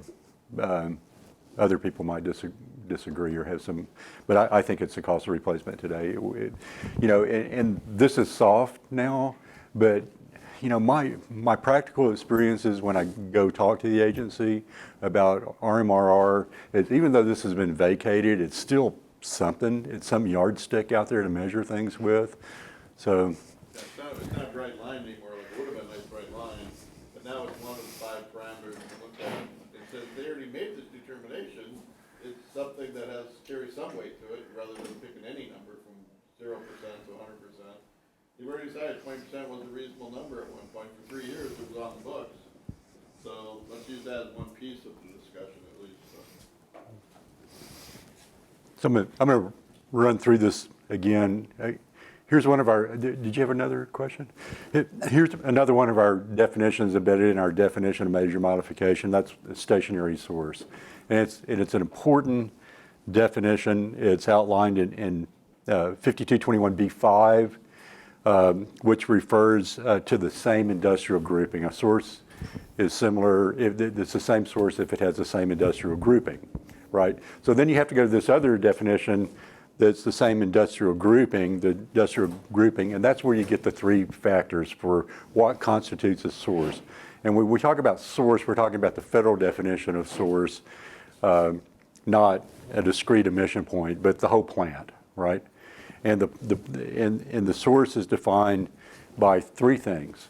Contiguous adjacent property, got to be next to each other. We'll get into that. We'll expand on that in a minute. Under common control, ownership, and have the same first two-digit SIC code, all right? So I recently had a big refinery that wanted to put in an ethylene production facility, and they were putting it right next in this little piece of land they had right next to the refinery. It was contiguous and adjacent to the property, probably going to have the same control, and they were real worried about, you know, what property line they were going to use for their modeling, you know, whether they're going to get a netting exercise with their entire refinery, and they were way down that path, and it was like, time out. You guys do not have the same two-digit SIC code, right? Petroleum refinery 29, chemicals 28. These are not the same sources. We got to look at this as just like it was a grassroots greenfield facility, and after some convincing and actually going to the agency and kind of laying all this out for them too, you know, everyone agreed. But, you know, you think these things are so basic and then they come back to you all the time. But all three of these things have to happen. All right? More of the common control, and what that means? Yes. Yeah, I'm going to, because that's, man, it's a little fuzzy too. Okay, we're going to get in that in just a second, about 2 slides down. Don't forget that when you're arguing all these other points you're going to be talking about. You want to try to take credit for some netting or something in your project. If it's not the same zip code, none of that stuff's part of your source, and you can't use it for the positive stuff either. So it swings both ways sometimes. But use it in your favor to have a discrete source. Right. And you assign that SIC code, you know, and you need to be careful there too, because if you're really doing natural gas separation, don't call yourself a petroleum refinery, you know, because then you're going to be pulling in JA and, you know, da-da-da-da-da-da-da-da. So there's a lot in these little simple things. But let's talk about contiguous and adjacent, because that's gotten a lot of press over the last few years too. That there's this functional relatedness versus physical proximity argument that's been going on back and forth between the courts, between EPA, and the proximity argument was replaced with this functional relatedness in the recent Obama EPA. So, you know, this came up mainly from oil field production facilities where gas, you know, pipelines or whatever connected them, and maybe they weren't right together, but they had a pipeline connecting them, and they were 3 or 4 miles, and they were saying, no, these are really the same source. You guys are dividing up these sources to avoid PSD and federal review at times, and you shouldn't be doing that. You got to be considering these as one source because they are functionally related. So we've seen a lot of that in this EPA. But it was taken to court. It was a really famous court case, Summit. And it has some real meaning for a lot of reasons, but this is one of them. The court overruled this functional related test and established adjacent based on physical proximity. It's a great read if you hadn't read the court, but it was talking about, you know, this is simple. It's in there, right, in your jump drive, because you see it in the red. That means it's in your jump drive. It's a simple idea of a plain interpretation of a plain English phrase, right? It's contiguous or adjacent.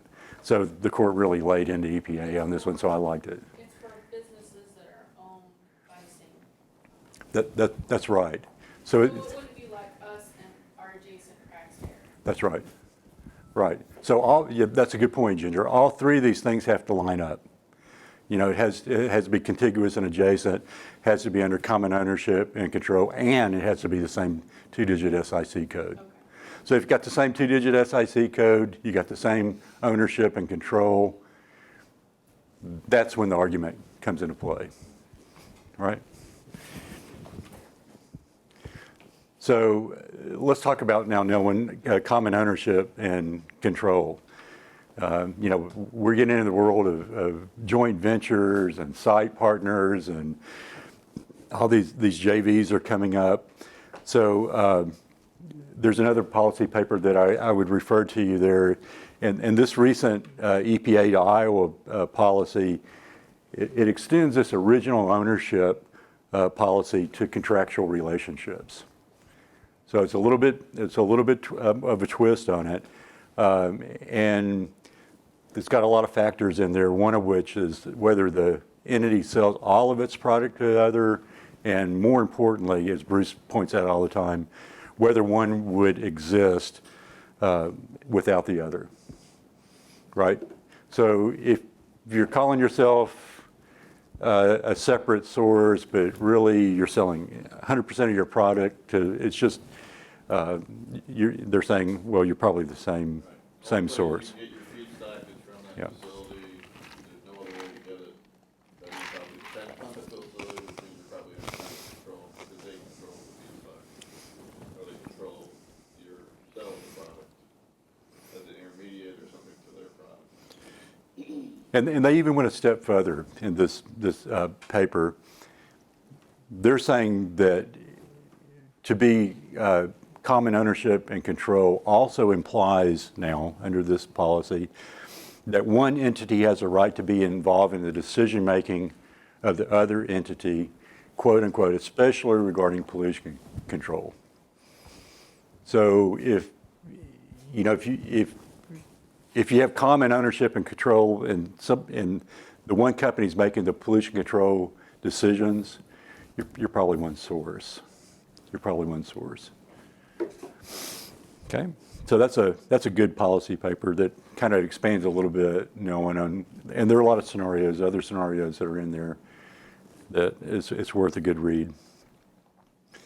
Why are they making such a big deal out of this? And it's because of accumulation. So there's two kinds of accumulation. There's a source accumulation where we're talking about these three criteria that we just discussed: common ownership and control, contiguous, adjacent, same SIC code. There's also project accumulation. So keep those, or aggregation. So keep those separate when you talk about it too. So project aggregation is evaluated separately on the historic guidance outlined in this famous 3M case. 3M was a giant manufacturer. Is it Michigan? Minnesota. Yeah. So, and the 3M case is still a defining case for determining whether you're splitting projects or you're aggregating projects that should have been considered together for PSD applicability.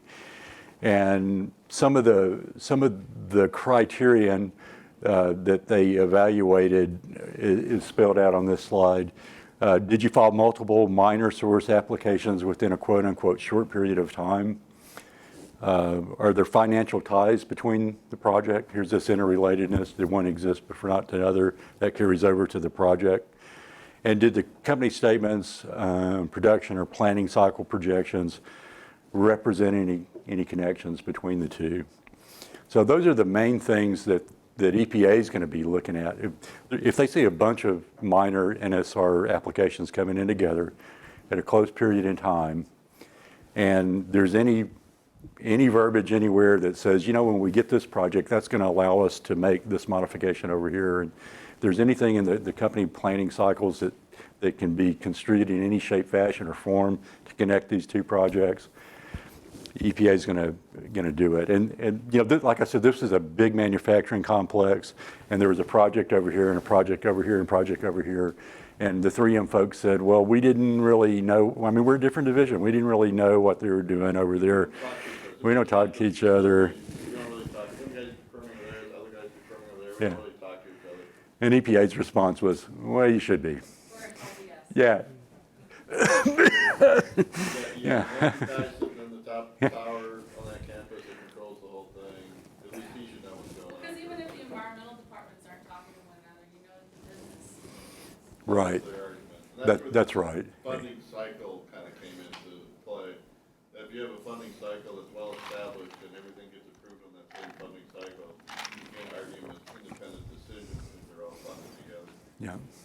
So you see, That doesn't apply to everybody, obviously, but when you do have that, it's a good thing that really aggregates your projects, so you gotta be careful of that. but you see the dilemma, Ginger, just like we said, at some level they knew, but at that level they didn't understand all these rules, and they probably weren't talking to their environmental department, or if they were, you know, maybe their environmental folks didn't realize, hey man, there's a chance that EPA is going to come back in and second guess this and accumulate all our projects, and then we should have gone through a PSD review. So we've circumvented, you know, federal review. So it, I have a hard time tracking funding. Yeah. I work at the company, and, you know, they'll break it up by years, or some of it will be in turnaround budget, some of it will be in maintenance budget. I don't know how EPA can connect it, because I can't even connect it, other than one company pays for all of it one way or the other, but they do break it up. they do. You know, my feeling is what they're mainly looking at, where they're looking at circumvention by accumulation policy, is capital projects. You know, I think they're looking mainly at the capital project budgets and seeing if there's any connection between those. I don't think they care about the maintenance budgets too much. You know, but. So is it if you can make a case, because this was my approach, because I brought it up. If you can make a case that you're willing to pass a red face test on with the agency, that these are separate projects, that you feel you're willing to stand up and say that this is okay, then I'm willing to write it down and we'll call it good. Is there better guidance than that? No, that's it, Ginger. I mean, you're not asking for permission. You're just, you know, you're not getting the agency to. We're talking to the project guys. We're talking like the big group that, you know, that are trying to get these projects. And I said, y'all are the ones that are gonna have to stand up and make a case. Right. That these are separate. So make a case for me right now, and if it sounds reasonable and you're willing to stand up and say it when they come ask, then I'm willing to take it and pass it along if I'm asked. That's been my policy as well. Separate decisions for separate reasons. Okay. And if that's not really true, don't pitch it to me, because Yeah. you're gonna pitch it in court Yeah. someday, and that's the wrong place to bring it up. Right. Okay. Yeah. So 3M, good paper to read for all these considerations. So you can do you know, you can cover yourself, lay out all the criterion for your management, but basically if they can make the case, and then once you go through, it's not like this goes through agency review. This is a determination you make and or have to live with. One of the biggest impacts this has is on phase project, where you know it's one's related to the next. You can't do phase two until you do phase one. And you would never do phase two if it's not for phase one. And you probably wouldn't do phase one unless you probably were gonna do phase two and phase three at some point in time. That's where it's hard to split the projects up. Yeah, that's where you shouldn't split the projects up. Just keep in mind that there's going to be a presumption by EPA that if they're occurring within a short time period, let's just call it 18 months or so, that they're connected. And the burden of the proof from them not being connected is going to be with the company. What the short time period, August gives you outside of a 5-year window, that's no problem. So what between 1 day and 5 years do they consider short? I'd say 18 months to 2 years. And we'll talk about that in a minute, too. And even on the phase project, EPA can't do aggregation for just a single project. That has that second project to aggregate. If the second project never happens, then, you know, there's no aggregation. But if you know there's gonna be a second and third, and you permit the first one using up all your, right up to the limit, don't be surprised if they try to aggregate that second project in. So the risk is on you if phase two ever happens. And we've explained to people that have these 2-3 phase projects, they wanna use up all their PSD, everything to pass that first project. They go, well, that's great, keep in mind, well, it may never happen though. You're kind of making a bet at that point, just so you know you're making the bet, that second project's not actually gonna happen. The rules will completely change for your first project if you wind up aggregating that second one. And where it's not so easy to make changes after you start building. Good comments. So jumping onto this next little tidbit of the major modification definition, the net emission increase. Well, they define these, and these are your significant emission rates. I'm not going to go through them, but you guys are intimately familiar with them. These are the project increases that are going to cause you to go through a netting evaluation. Right? Yeah, don't let those little reduced sulfur compounds and some of these other minor pollutants on PSD, bite you either. Make sure you calculate all those. More and more states are requiring you to put this whole list on your netting table, even if it's not applicable. Put zeros in, but make sure everything's covered. So the environmental groups say, we issued a permit that didn't prove that reduced sulfur compound was under 10 tons. Yeah. And you have to go back and redo the calculation, resubmit the application, and the timeline starts over. All these little things are good things to go by the book for, so you get a nice, tight application when you submit it. We had them come back, we got permit application 4 years later, and said, you didn't do it in our table format. Okay, well, I did it, yeah, but it's not in our format, so you need to redo it in our, for all these. It just makes you feel like you're a terrible person, doesn't it? You didn't do it in their format. Yeah. Yeah. Have you guys run into there's a sleeping dog out there too with the total reduced sulfurs like Bruce mentioned, and we've traditionally, at least for the fire sources, we've traditionally used H2S content in the fuel gas, and there's some other stuff out there too. So I mean keep your head up. There's probably more to come on that. The J rules came out, and they, in the preamble, they considered the other ones and still wrote it based on H2S anyway. So there's a little bit of argument for continuing to do it the way I think 99.9% of us have always done these calculations. But that's another kind of sleeping dog out there. Is all the other non-H2S reduced sulfurs in the fuel gas. Never could find a definition on what they consider the reduced sulfur compounds. With NSPS, they have a definition for total reduced sulfur compounds. Right. There's nothing in Part 52 about reduced sulfur compounds. No, I agree with you. Buried in the analytical methodology of how to measure reduced sulfur compounds. So what are the compounds? Carbonyl sulfide, carbonyl sulfide, carbon disulfide, and hydrogen sulfide. So basically the same thing as NSPS. But no mercaptans, no other mercaptans. Yeah. Mercaptans, they're included in the total sulfur compounds, but not the total reduced sulfur. Okay. Carbonyl sulfide, what are the others? Carbon disulfide. Yes. Carbon COS, disulfide, CS2, and hydrogen sulfide. H2S. I only know off the top of my head, 'cause I'm doing a project right now that's got only sulfur compounds. So we have to address all the different compounds. Okay, let's get into some more fun stuff. Here's a case example. Plant XYZ is a listed PSD pollutant. It's in an attainment area for all pollutants in a state without a minor NSR permitting program. Okay? Its current PTE is 99.9 tons of PM. It's the largest pollutant at the plant. And they're planning a second expansion, which adds another 99.9 tons. The PM10 significance level is 15 tons. Do we trigger PSD for this expansion? It's a trick question. Yeah, it depends on if they're a standalone facility or not. Yeah. Well, what I'm saying is this 99 tons is, it still makes them a minor source. Well, or because it's less than 100 for, if they're a listed source. So if they're let's say they're a petroleum refinery, they're listed, so it's 100 instead of 250. If they were non-listed, it would be 250 in an attainment area. So there's still a minor source here, right? And you can't have a major expansion at a minor source, by definition. Major modification is at a major stationary source. Remember that one thing we need to know? So you get this one-time doubling at a minor source, so keep that in mind. But so then they do this, and then they do this this third project.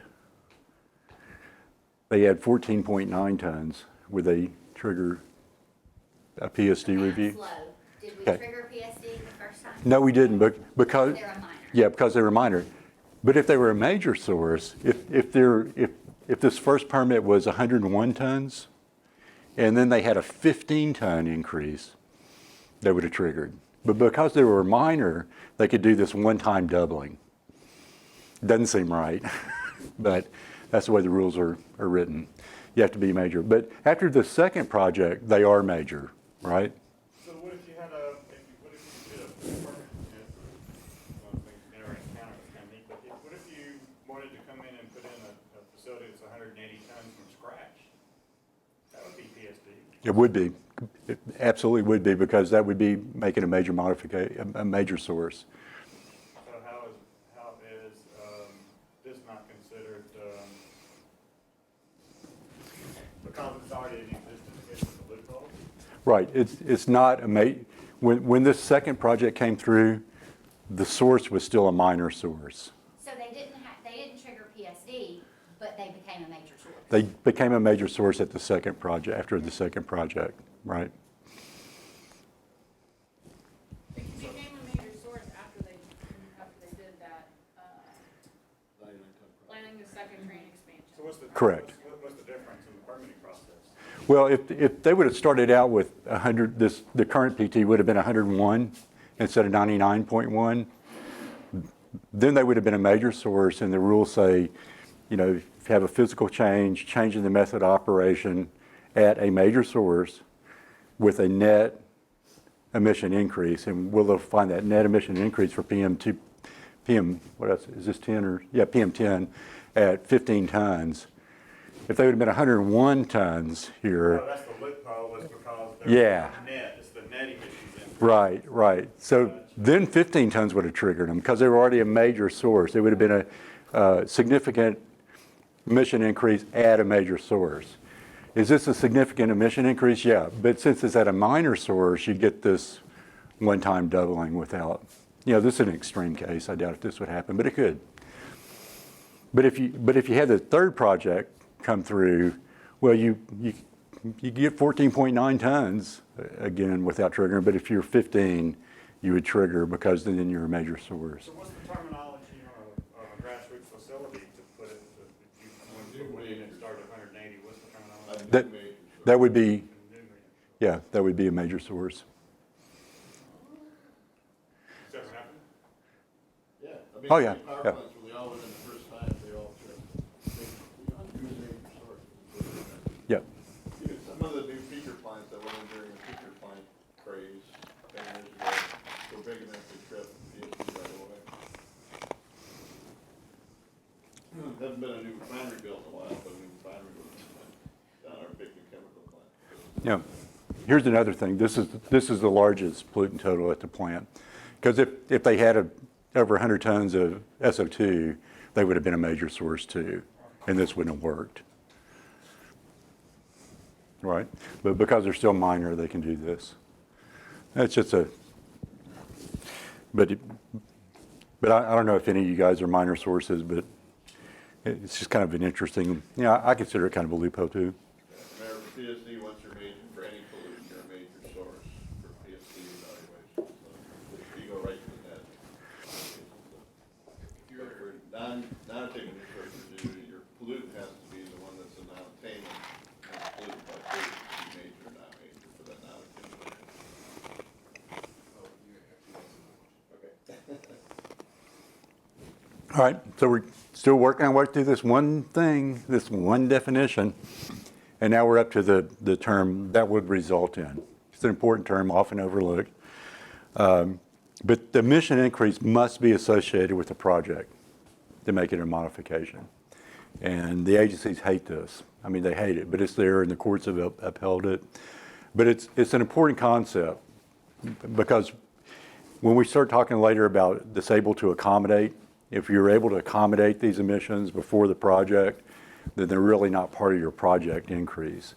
Now, we'll go into the details of that, but that's where this whole argument begins in this definition of major modification, because that physical change, that change in method of operation at your major stationary source has to result in the net emission increase and the significant emission increase and the net emission increase over the contemporaneous period. So you could do like 15 minor things that didn't really increase your throughput, for example, and then when you get everything all in, nothing particular in associated with the emissions increase, but then you realize, oh, well, now I can run 5% more than I could, let's say 15 barrels a day in a refinery, more than I could before. And my last time I permitted it, I said, we would only do this much, but now we can do this much. That's an able to accommodate? No, but the able to accommodate is going to come into play when we're talking about applicability. But your example's still good. Can you just keep doing minor NSR amendments forever? Yeah, sure can. That was one of the big things about the consent decree. The EPA didn't believe that all those minor source ones happened would never trip the PSD for any of these sources. Yeah, that's exactly right. Triple, double their capacity. They never went through PSD. No, we went 15 tons at a time. Here, 39 tons at a time for VOC through the whole thing. We never tripped PSD. The agency agreed to. They just couldn't believe that. Yeah. So they went back and tried to do the aggregation, all the other tricks to try to make it go over the top. But you got to do a survey on this movie. Does anybody know this movie? So it has to do with all causation stuff. Thank you. Bruce has given me an unbelievable amount of crap about putting this in, and to me it's like the perfect movie to demonstrate cause and effect, the butterfly effect. Thank you very much. I feel vindicated. No, it's not. It's not. It's not one of my favorite movies.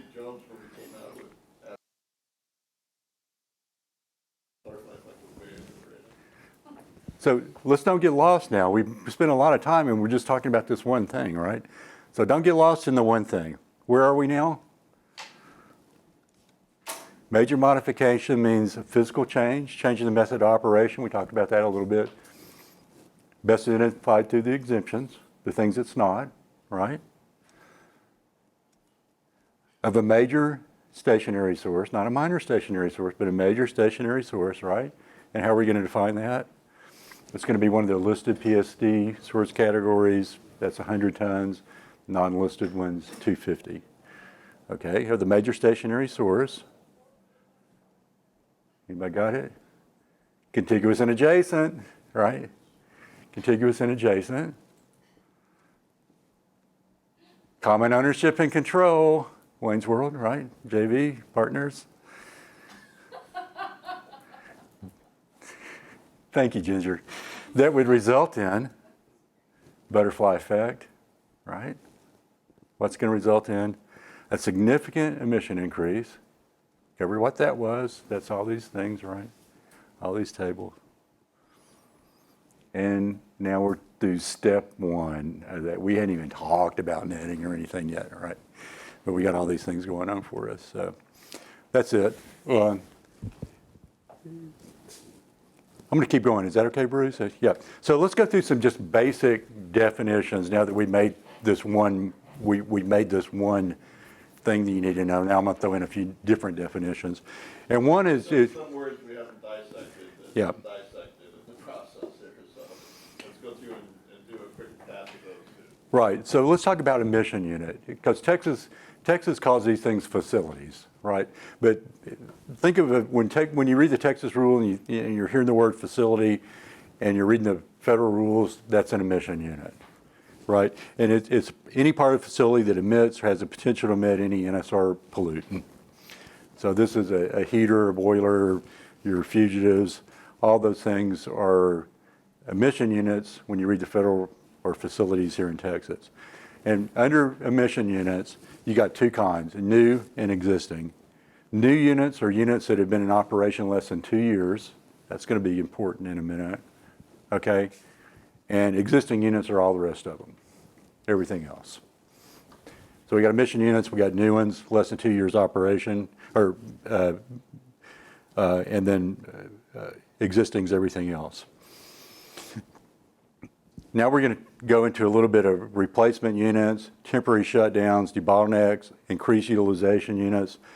All of these things have some considerations which, if they're met, they're going to be considered the same way that the rules consider existing sources. There's a lot of confusion about all this, but we're going to walk through all these right now. What is a replacement facility? How they affect applicability? Replacement units are considered existing emissions. If they satisfy these three things, you're going to be able to evaluate them not as a new unit, but as an existing unit. And a new unit means your PTE, right? And we'll get into that in a second too. So let's go through these three criteria for replacement units. The facility is a reconstructed unit, and there's a definition there, or the facility replaces an existing unit. The facility is identical to or functionally equivalent, and the replaced facility is permanently removed, it's disabled, it's barred from any operation by a permit that's enforceable, and you can't take any credit for the reduction as far as establishing emission reduction credits. So what are they saying here? It's got to be pretty much a replacement in kind, is what they're saying. And if you do that, they're going to allow you to look at this replacement facility, not like it's a new one, but like it's a replacement for this existing facility and what that's going to mean for us, instead of just looking at our project increase as just being the PTE, the potential to emit. They're going to say it's going to be the PTE or the projected actual minus the baseline actual. They're going to let you use your past actual emissions to determine what your emission increase is for your project. So that's important. Yeah. Yeah. Step two, though, that's tricky. I mean, it has to be identical means identical. It can't be a better version of it or a little bit bigger, or, the guys in the turbine swap, all the time. You don't service the turbine, you swap it out for the identical unit, but they always make some little improvement on it, on the model you get back. And so it was always tripping for me because it wasn't identical. It was actually ran a little better, ran a little higher, ran a little faster. It wasn't identical. The agency started calling people on it. So. Yeah. And that's a form of art too, because you get into that functionally equivalent. If it's maybe a little bit of metallurgy or something like that, they're going to consider it functionally equivalent. But it's going to be an argument. You're right, Bruce. I mean, prepared like it. So I've got trading places here for our replacement facility, maybe. The next one's interesting too, because we get these questions all the time. What about restarting an emission unit? How's that retreated? It's been shut down, but maybe it's not permanently shut down, and then we want to restart it at a later date. How do the rules treat that? If it's permanently shut down, EPA considers it to be just like you're permitting a new unit. So we're going to talk about what it means to be permanently shut down. If the shutdown's temporary, it's restarted like it's an existing unit, treating it like it's an existing unit for applicability. What's the key to determining whether it's permanently shut down or temporarily shut down? It's largely intent. So you're going to have to convince the agency that you intended to start this thing back up. How do you do that? you're going to tell them, look, we didn't scavenge any of the parts. We kept this thing in good working order. You know, maybe even we did we kept it in our mission inventory. We might have even paid some fees on it. We had this reactivation plan. Under these circumstances, we were going to bring it back up. You know, you have to ask all these questions to convince EPA that your intent was to not permanently shut this thing down, but it was just a temporary shutdown. And there's usually a 2-year window. If you're starting to back up within a 2-year frame period, you know, the presumption is that you intended to start it back up. After 2 years, as Ricky said to Lucy, you got some explaining to do, right? So the burden's on you Yeah. to prove it, that it wasn't proven to shut down. So you're going to have to go through and make sure that you're asking all the right questions, because if you're not asking the right questions, you're not going to get the right answer. Does your dig that? Oh. Let's dig it. I thought you said your dig did not bite. That is not my dog. He didn't ask the right question. He said, does your dog bite? His dog doesn't bite. That wasn't his dog. All right. So you got to be careful that you're asking the right questions, especially about starting up a unit that's been shut down. Another one that comes in to play all the time is debottlenecking and increased utilization. There's a lot of confusion on these two issues too, but you know, the bottom line is, for applicability determinations, these are going to be treated as existing sources. They can't be ignored, but they're not considered as new sources where you're looking at only the potential to emit to determine your project increases. You can look at your potential to emit minus your baseline actual, which is conservative, or you'll see in a little bit, you can use your projected actual emissions minus your past actual, your baseline actual emissions for these increased utilization and debottlenecking projects too. And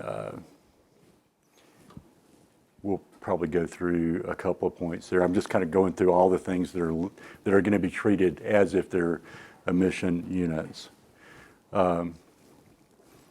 So I think we've talked about a little bit, probably about project splitting already and deaggregating projects in the 3M time period. You ask what the time period was. 3M actually mentions an 18-month period for the planning cycle as a presumptive period where you can assume that, where they're going to assume that they're connected. I've seen that go up to close to 2 years, but certainly if there's 18 months or less and you got multiple permit applications in, EPA is going to say, show us how those projects are not connected. They seem like they're the same planning cycle to us. So I think we've covered some of this. This final aggregation rule, the focus is on the substantial technical economic relationship. So if you can show these projects are completely separate from a technical and economic basis, you're probably going to be in good shape. And if they're more than 3 years, there's a good chance that EPA is not going to question the interrelatedness of the projects. Okay. Here's an interesting, I threw these slides in, Bruce. We didn't have them last time, but in response to this summit directive, EPA stated that it would not follow the ruling outside the 6 court jurisdiction. Remember earlier when I talked about if you have these district courts and you make a finding, and this was functional relatedness, right? And the circuit said, no, it's continuous and adjacent. Does anybody have any trouble understanding what that means? It means it's right next to each other. Look in the dictionary, look at Webster. It's a plain English term. So someone had gone to all this expense and time delay and got this ruling. And then EPA said, That only applies in the Sixth Circuit. What we told you before, that still applies, even though we lost our case, right? So then the Summit directive came out. That was EPA saying it only applies in the Sixth Circuit. And so Summit directive they sued them. They sued EPA on this ruling. And the basis for the lawsuit was, it puts everybody else outside the Sixth Circuit at a competitive disadvantage. And, it's easy to understand why it would, that you need to have some national uniformity. So the DC court vacated the Summit directive, but they didn't vacate it based on this functional interrelatedness test. They vacated it on one of EPA's own rules, and it's called the Regional Consistency Rule. So what they said is, your own rule, the different rule, says that you can't, you're obligated to respond in a manner that eliminated regional inconsistency, not approved it. Did they really rule on whether functional relatedness was the correct test or whether it was indeed contiguous and adjacent, touching, whatever? They didn't. They just said you can't do this because it creates an unfair advantage for people in the Sixth Circuit. So be consistent.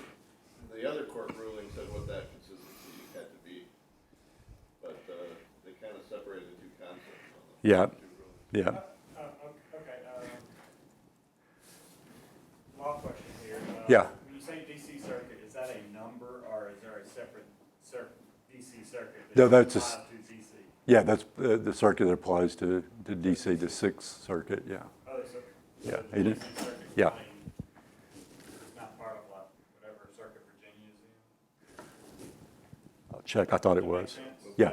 What's exactly their map, but Yeah. this lawsuit was brought in the DC circuit, so that's what was ruled on it. But their ruling called the EPA on a federal rule that says they have to be consistent across the United States.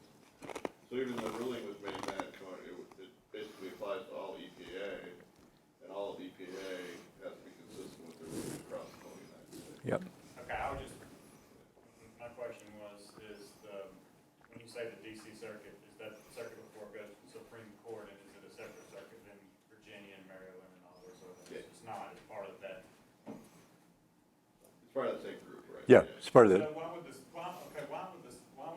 Sixth Circuit, why would it go to another circuit? Why wouldn't it go directly to the Supreme Court? Because all the lobbying organizations are based in Washington, D.C. So they brought the suit. Okay, I was wondering why it was going to, I understand Yeah. now. So if the company in Ohio would have done it, it would have gone to that district court, but the lobbying organizations are the ones that actually brought the suit. And they're all located on our street in Washington, D.C. Yeah. So that's it. I just thought that was Politics comes into any of this. yeah. I just thought it was kind of interesting the way I probably got another slide, but let's go on. Let's move on through this because we're getting a little bit behind. So I keep talking about whether these emission units are treated like existing units or new units. And that's because with regard to applicability, there's different tests that you apply basically on the basis of whether it's a new unit or an existing unit. And the three applicability tests that we're going to talk about today are a baseline actual to potential test, or a PTE test, and a baseline actual to projected actual test, or a potential to potential test. So let's look in where we can use these different emission tests for increases. And of course, this is Will Smith and Men in Black, where he did his famous test. So the first test is an actual to potential test, where we're looking at our project increases being equal to the post-project potential of the emission unit, right, minus the baseline actual. And that's the one EPA loves because it's simple. It's usually the most conservative assumption.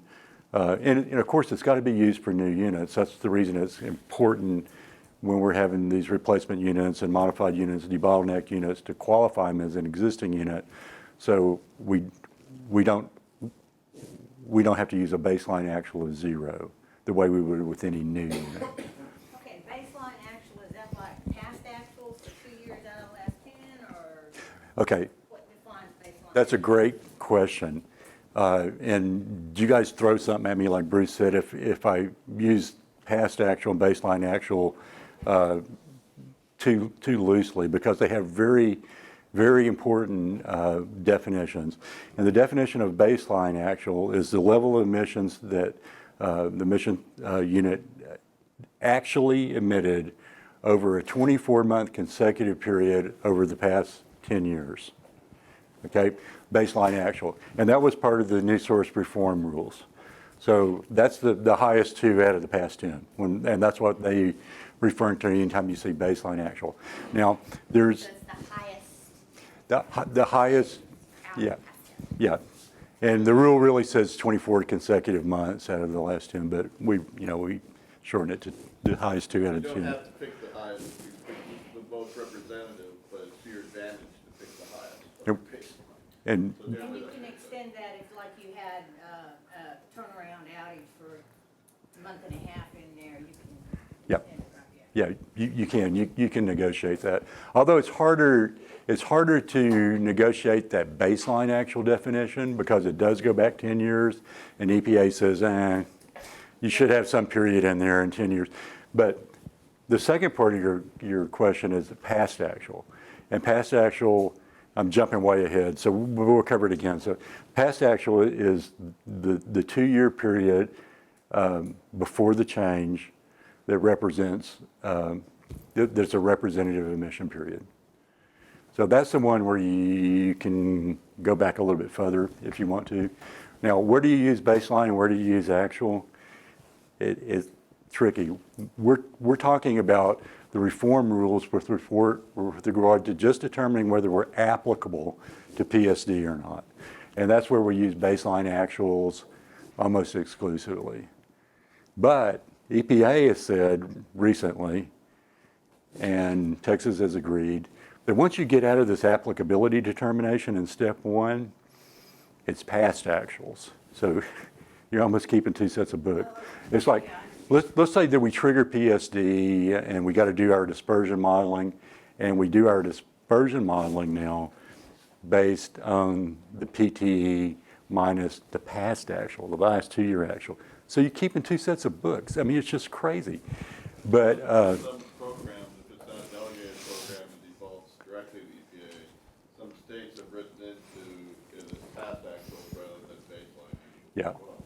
and you. Like for the non-attainment new source review, you have to use baseline for PSD, and you have to use past actuals for the non-attainment new source review. So the past actuals, it's the immediate 2 years before? The most representative 2-year period preceding the change. Right. So yeah, it's 2 years, it's past 2 years. If you had a turnaround in But if you, one of the last 2 years, if you had a turnaround, you can argue to use. A year before that. Back to school. yeah, It's again, one of those, it's presumed the last 2 years unless you argue otherwise. right. So, yeah. So these enforcement initiatives that we saw during the 80s and 90s, they were largely based on EPA's interpretation that this actual to potential test was required on all emission units. And no court decisions have ever upheld that determination, but it didn't stop them at all. And the current new source review rules are really, really clear. And the source can use an actual to potential test at its own discretion, but it's not required to do so. The foundational test is a baseline, projected actual to a baseline actual. Projected actual emissions minus a baseline. And we'll get into why you want to do that on occasion and why you would just say, okay, we're going to use the potential to emit minus the baseline actual because it doesn't make any difference on occasion. And it keeps you from having some additional record keeping and monitoring. But let's table that for right now. We're not quite there yet. All right. So here's our second test, and we're going to spend a lot of time this afternoon talking about that. And it's our past actual to projected actual test. And this is the test that the new source review reform rules allow us to do. And it's their current methodology. It compares actual emissions before the change over the baseline period to the projected actual emissions after the change. And you can read that right in the PSD rules. So it involves a couple of things, and not the least of which is this establishment of this baseline actual emission rate. You know, where you're looking back historically over 10 years. But it also requires that if you use this test, that you go through a determination of projected actual emissions from the change that results in the results from the change. And that's where it gets kind of sticky. But things are changing and it's tight right now. So, more and more applications are having to go in, not with the potential to emit, but with a projected actual that reflects only the increases from your project minus your baseline. But we're going to give you some charts and test cases, and you'll see that real clearly when we give it to you visually. So we'll talk about that in a minute. And this third change hardly ever comes up. It's a potential change. Remember when I told you there's two kinds of emission units? One's new, and that's one that's operated less than 2 years, and all the rest are existing units. So it's possible that you are going to have a second change at an emission unit that's been in operation less than 2 years, so it's still going to be considered a new unit. So the rules would allow you to do that and use a pre-project potential minus your post-project potential, because you're looking at a change at a new unit, okay?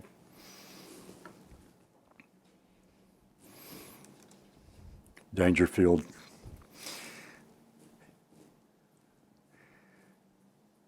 Good thing to test. So just kind of going through some other frequently used terms of art and PSD permitting, and one of them's project affected units, which means emission unit that's expected to have an increase or decrease in actual or potential emissions as a result of the project. Now that project affected unit can be modified or it can be unmodified. These are like what you were talking about. You're making a little more product, so you looked at your storage tank emissions to see if they were coming in. That's a good example of a project affected emission, downstream affected emission. And that's what we call them sometimes, upstream, downstream affected emission units. And those have to be included in your step 1 applicability determination, whether you trigger PSD or not. Okay, so let's go through an example. Some of these are trick questions. This is like this one-time doubling question, this example. Let's say this project has a sphere. It's currently authorized to handle raffinate at this seaport plant, has an allowable emission limit of 7 tons, and they want to have the flexibility to store and load hexene as well as raffinate in this existing sphere. All right, and so they submitted an application to receive hexene by pipeline from this neighborhood plant at Sphere S6. When they make the material, they're going to ship it out via tank truck. The loading operation is pressurized, vapor balanced with the sphere. And so the emissions resulting from this project are going to be controlled by this flare.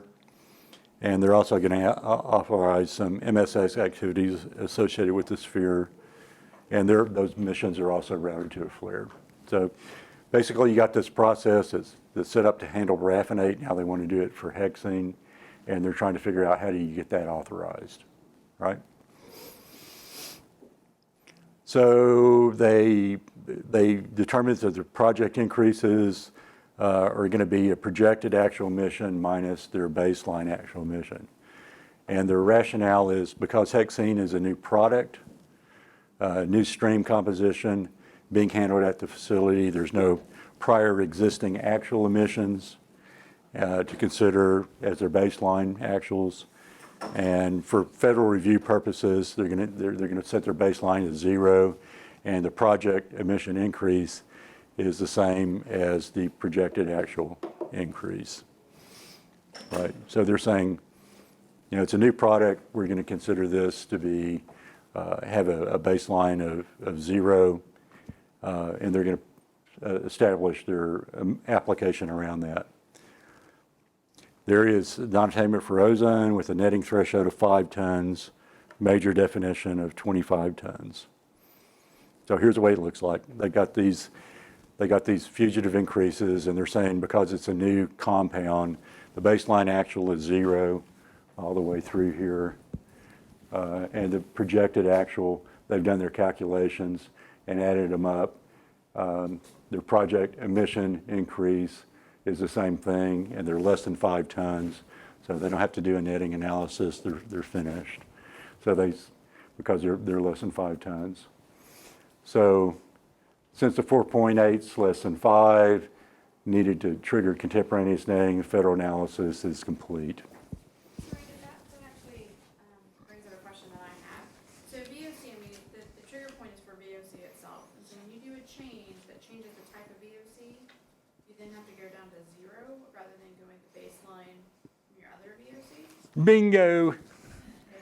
No, you don't. They missed it. They totally screwed this up because these rules are written around emission units.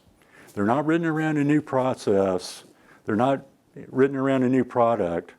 They're written around emission units. So there is a baseline actual for this flare and for these fugitives and for this MSS, right? These are not new emission units. You got to be real careful. I mean, I actually saw this application in at TCEQ, and they issued the permit. I mean, TCEQ didn't catch it either. And I've scrubbed it. It's not plant Seabrook XYZ and everything, but it was a good example of how easy it is if you don't use this simple plan and keep these concepts straight. You can get off balance, because what they should have gone through and done. Well, let's talk about what they should have done, because I think I've got it here.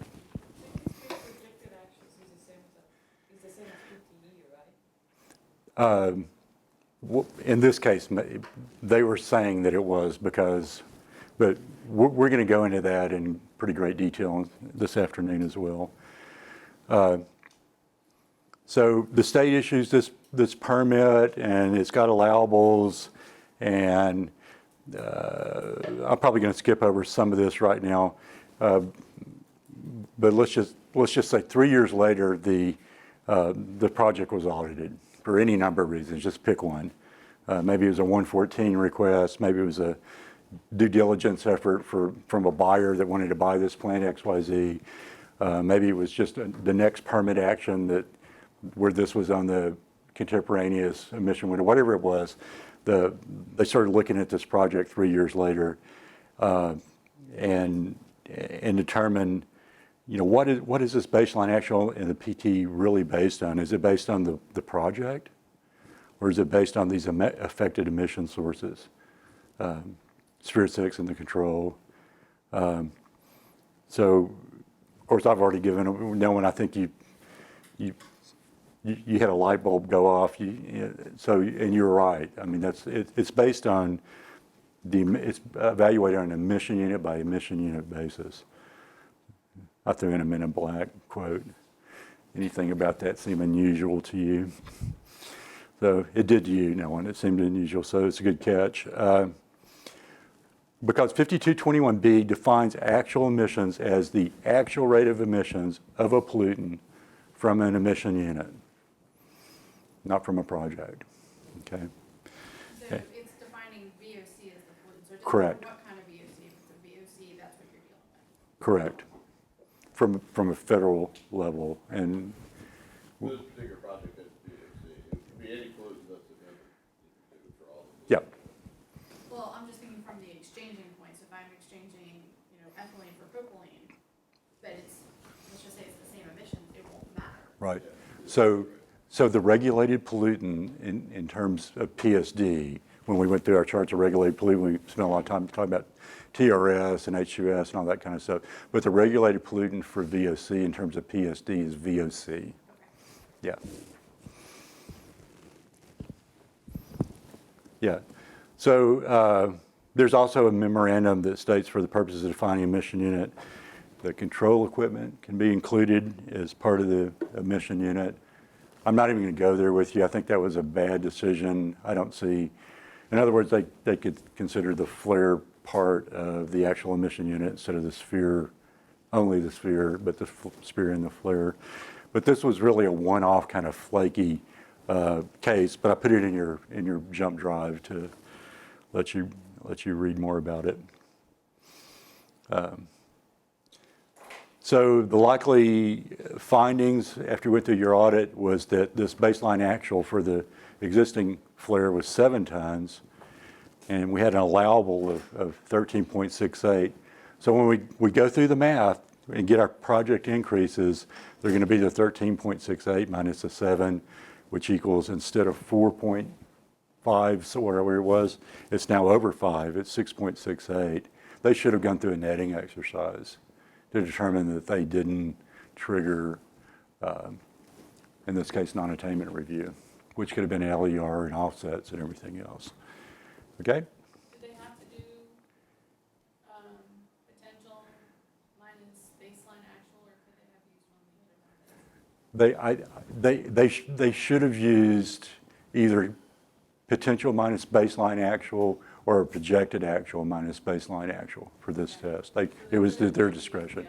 Yeah, but the key was they had to look at it as a emission unit by emission unit basis, and not just look at the increase like it's new, but the potential minus the baseline actual, and then add those up, which gives a slightly different number. In this case, I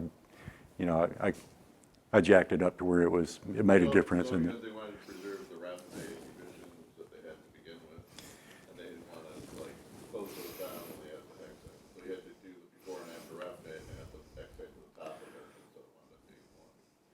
So you wind up getting more if you have to count the emission unit what it already does, compared to just saying, oh, brand new stuff, just add new stuff to the top. Our problems usually come from the fact that we are authorized for more than we actually. Mm-hmm. And we'll talk about that a little bit. Talk a little bit about that re-permitting the same thing over and over again. Yeah.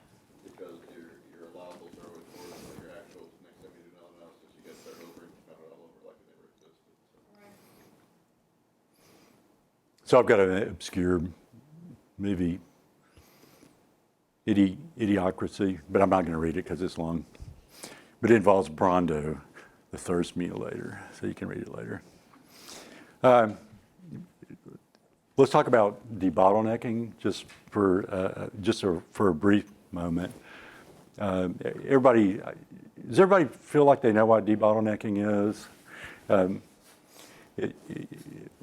When the output of a multi-step process is limited by the capacity of one unit or one activity, and then you have a debottleneck. And when you remove that debottleneck, you have the capacity to increase production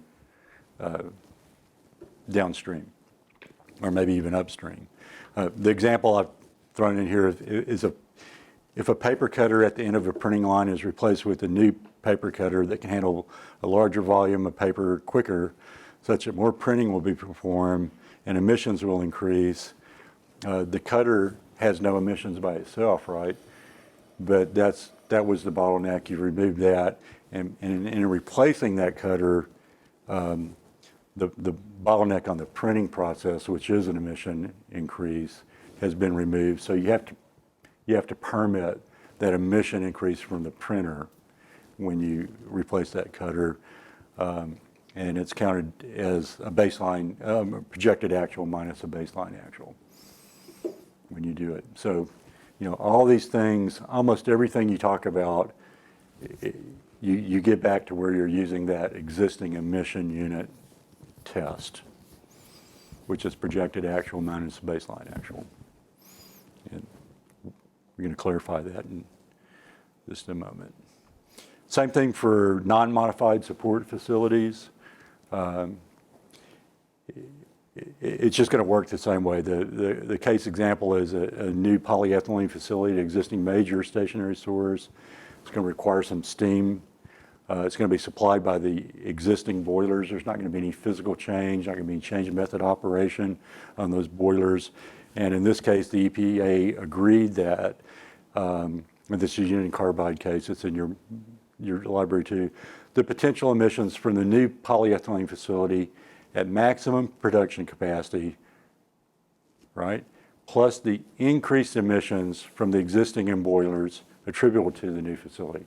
So we're talking about a differential, right? The increased emissions from the existing boiler that are related to the new facility. That's what you need to consider. So this is a union carbide paper. It's a long time ago. It was pre-reform, but most agencies are still doing this incremental difference and accepting that as for unmodified affected facilities, your project. And again, there's a subtle difference between the debottlenecking as part of the process that you're changing. It's directly linked as one step in a printing press, goes to the next printing press kind of thing. Whereas this affected non-support, non-modified unit is something outside of that process, like a boiler that supplies heat. It's already supplying heat. It doesn't change its function. It doesn't change anything with your process that you're changing as part of the modification. It's just affected by it. So it's not part of the process. It's not part of the sequence of events that happen that you would debottleneck something. So you're not really debottlenecking the boiler. You could run at full capacity anytime it wanted to right now. It's not restricted by your process. But it is affected by your process. It's going to increase the demand compared to actuals. The same thing with cooling towers. Same thing with cooling towers. Yeah. Anything that supports it, Yeah. that could run at full capacity already, it's not debottlenecked, it's not being bottlenecked by some process, not allowing it to run faster right now. It just doesn't, because it doesn't have to. Full day comes, it runs at full capacity. But if you put more load on it on a day-to-day basis, then you gotta permit that difference. But if you change the impeller in your pump so you can pump more through the cooling tower system, that is a change. Yeah, it's a physical modification. Right. Yeah, so that's the key. That is a physical change resulting in an emission. Most cooling water systems have some extra capacity in it. You can run the pumps up. You won't modify cooling towers, but if you change, add a exchanger and another process unit, you're gonna have to count the increasing from the cooling towers. Even though you haven't touched up, you have extra capacity in the towers. Just like most boilers and stuff. The best example is we've been permitting for Ohio State University, and they have these giant power plants that supplies heat for the whole campus, and it's like a city, Ohio State, 60,000 students, something like that. And the capacity was built the coldest day of the year in Columbus all year long. They use like a fraction of that. They build a math building. It's got no emission sources. Chalk dust is the only emission coming from it. But yet they debottleneck some of the capacity of that boiler because now they have a steady demand on it that wasn't there before, and they have to permit that increase in their boiler capacity from their actuals to future actuals. And that got overlooked by a lot of universities for a lot of time. They build all these projects. Oh, we got plenty of capacity, we got a big permit. PSP rules is you gotta go back and follow as you use it up. So don't forget the non-modified support facility in your numbers. Has anyone ever, I'll say this, has anyone ever documented that or gone and purposely said that the bottleneck of our unit is the PSM limit, and so we can make these changes, and the PSM limit is the bottleneck, so that really we're not going to increase throughput, emissions, or any throughout the refinery on these other impeller changes, whatever you want to call it. And then at a later date, whenever you increase your PSM limit, then you're debottlenecking your facility and you consider to change your method of operation and then go through the permitting process. But as long as you evaluate your project as long as you say your PSM limit is truly your bottleneck. So that's a great question. Let me throw out just a case study for us to consider. So you have a process heater that's hitting its safety limit, and they're having to back it down. Well, let's set a process. Let's say a process heater has a PSM limit, but that limit is applicable to the whole unit. Okay. So, but it's hitting its safety limit, and it's debottlenecking some of the feed that can go through. It can only preheat so much feed into whatever. It's just hypothetical. And so you're hitting your safety limit, and you decide, we need to go through a safety evaluation, and maybe we're going to increase, the rated PSM capacity or whatever, the pressure capacity. Maybe we're going to put in some new materials where we can re-rate this heater, so we don't hit that safety level so much. Maybe it's new valves, new safety relief valves, or whatever it is. It's some physical change. And I think that's what you're talking about. So when you do that, you really are debottlenecking, in my opinion, that process, because then now you're being able to maybe not fire harder. You're probably being able to fire harder more often. So you're increasing your utilization of that. You're making more product. You're storing more product. You're shipping more product. So this little seemingly insignificant safety type of project you have, I think could be considered a debottleneck, and you would have to, chase those effects all the way through your process. And I think that would be considered a physical change that increased emissions. Now, I already call a PSM change a debottleneck. What I was trying to do is I'm trying to establish debottleneck for the unit and say, okay,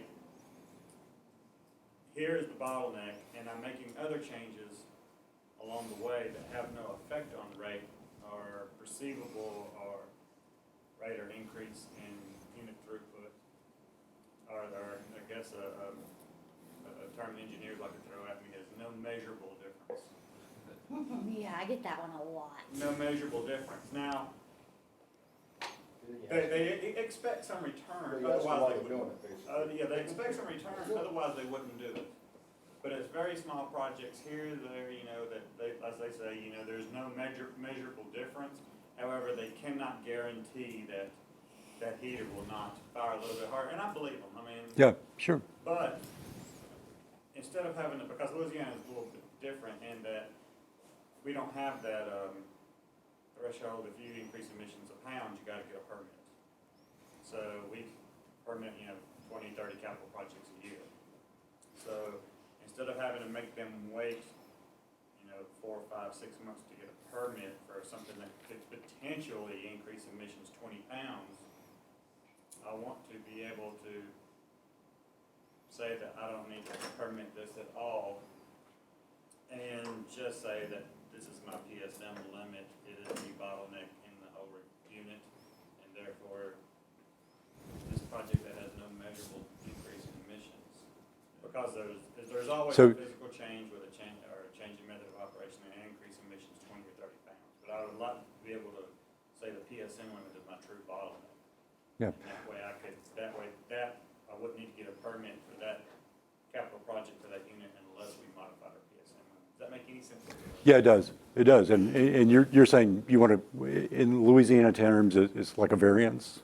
No, it's not. In Louisiana, it's any increase in emissions, you have to get a permit, regardless of there's no threshold. Well, the only way that works is if it's a bottleneck and you operate at the bottleneck all the time, you can make changes down here. Otherwise, you have to go through the process. Is it a physical change? Yes or no?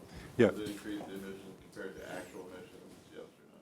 So all we're Operate at the bottleneck. There's always going to be some sort of delta there. Right. Yeah, you can always set your PSM limit, your safety limit, as your potential to emit by taking a voluntary limit at that production level or heat level or whatever, and establish that as your PTE.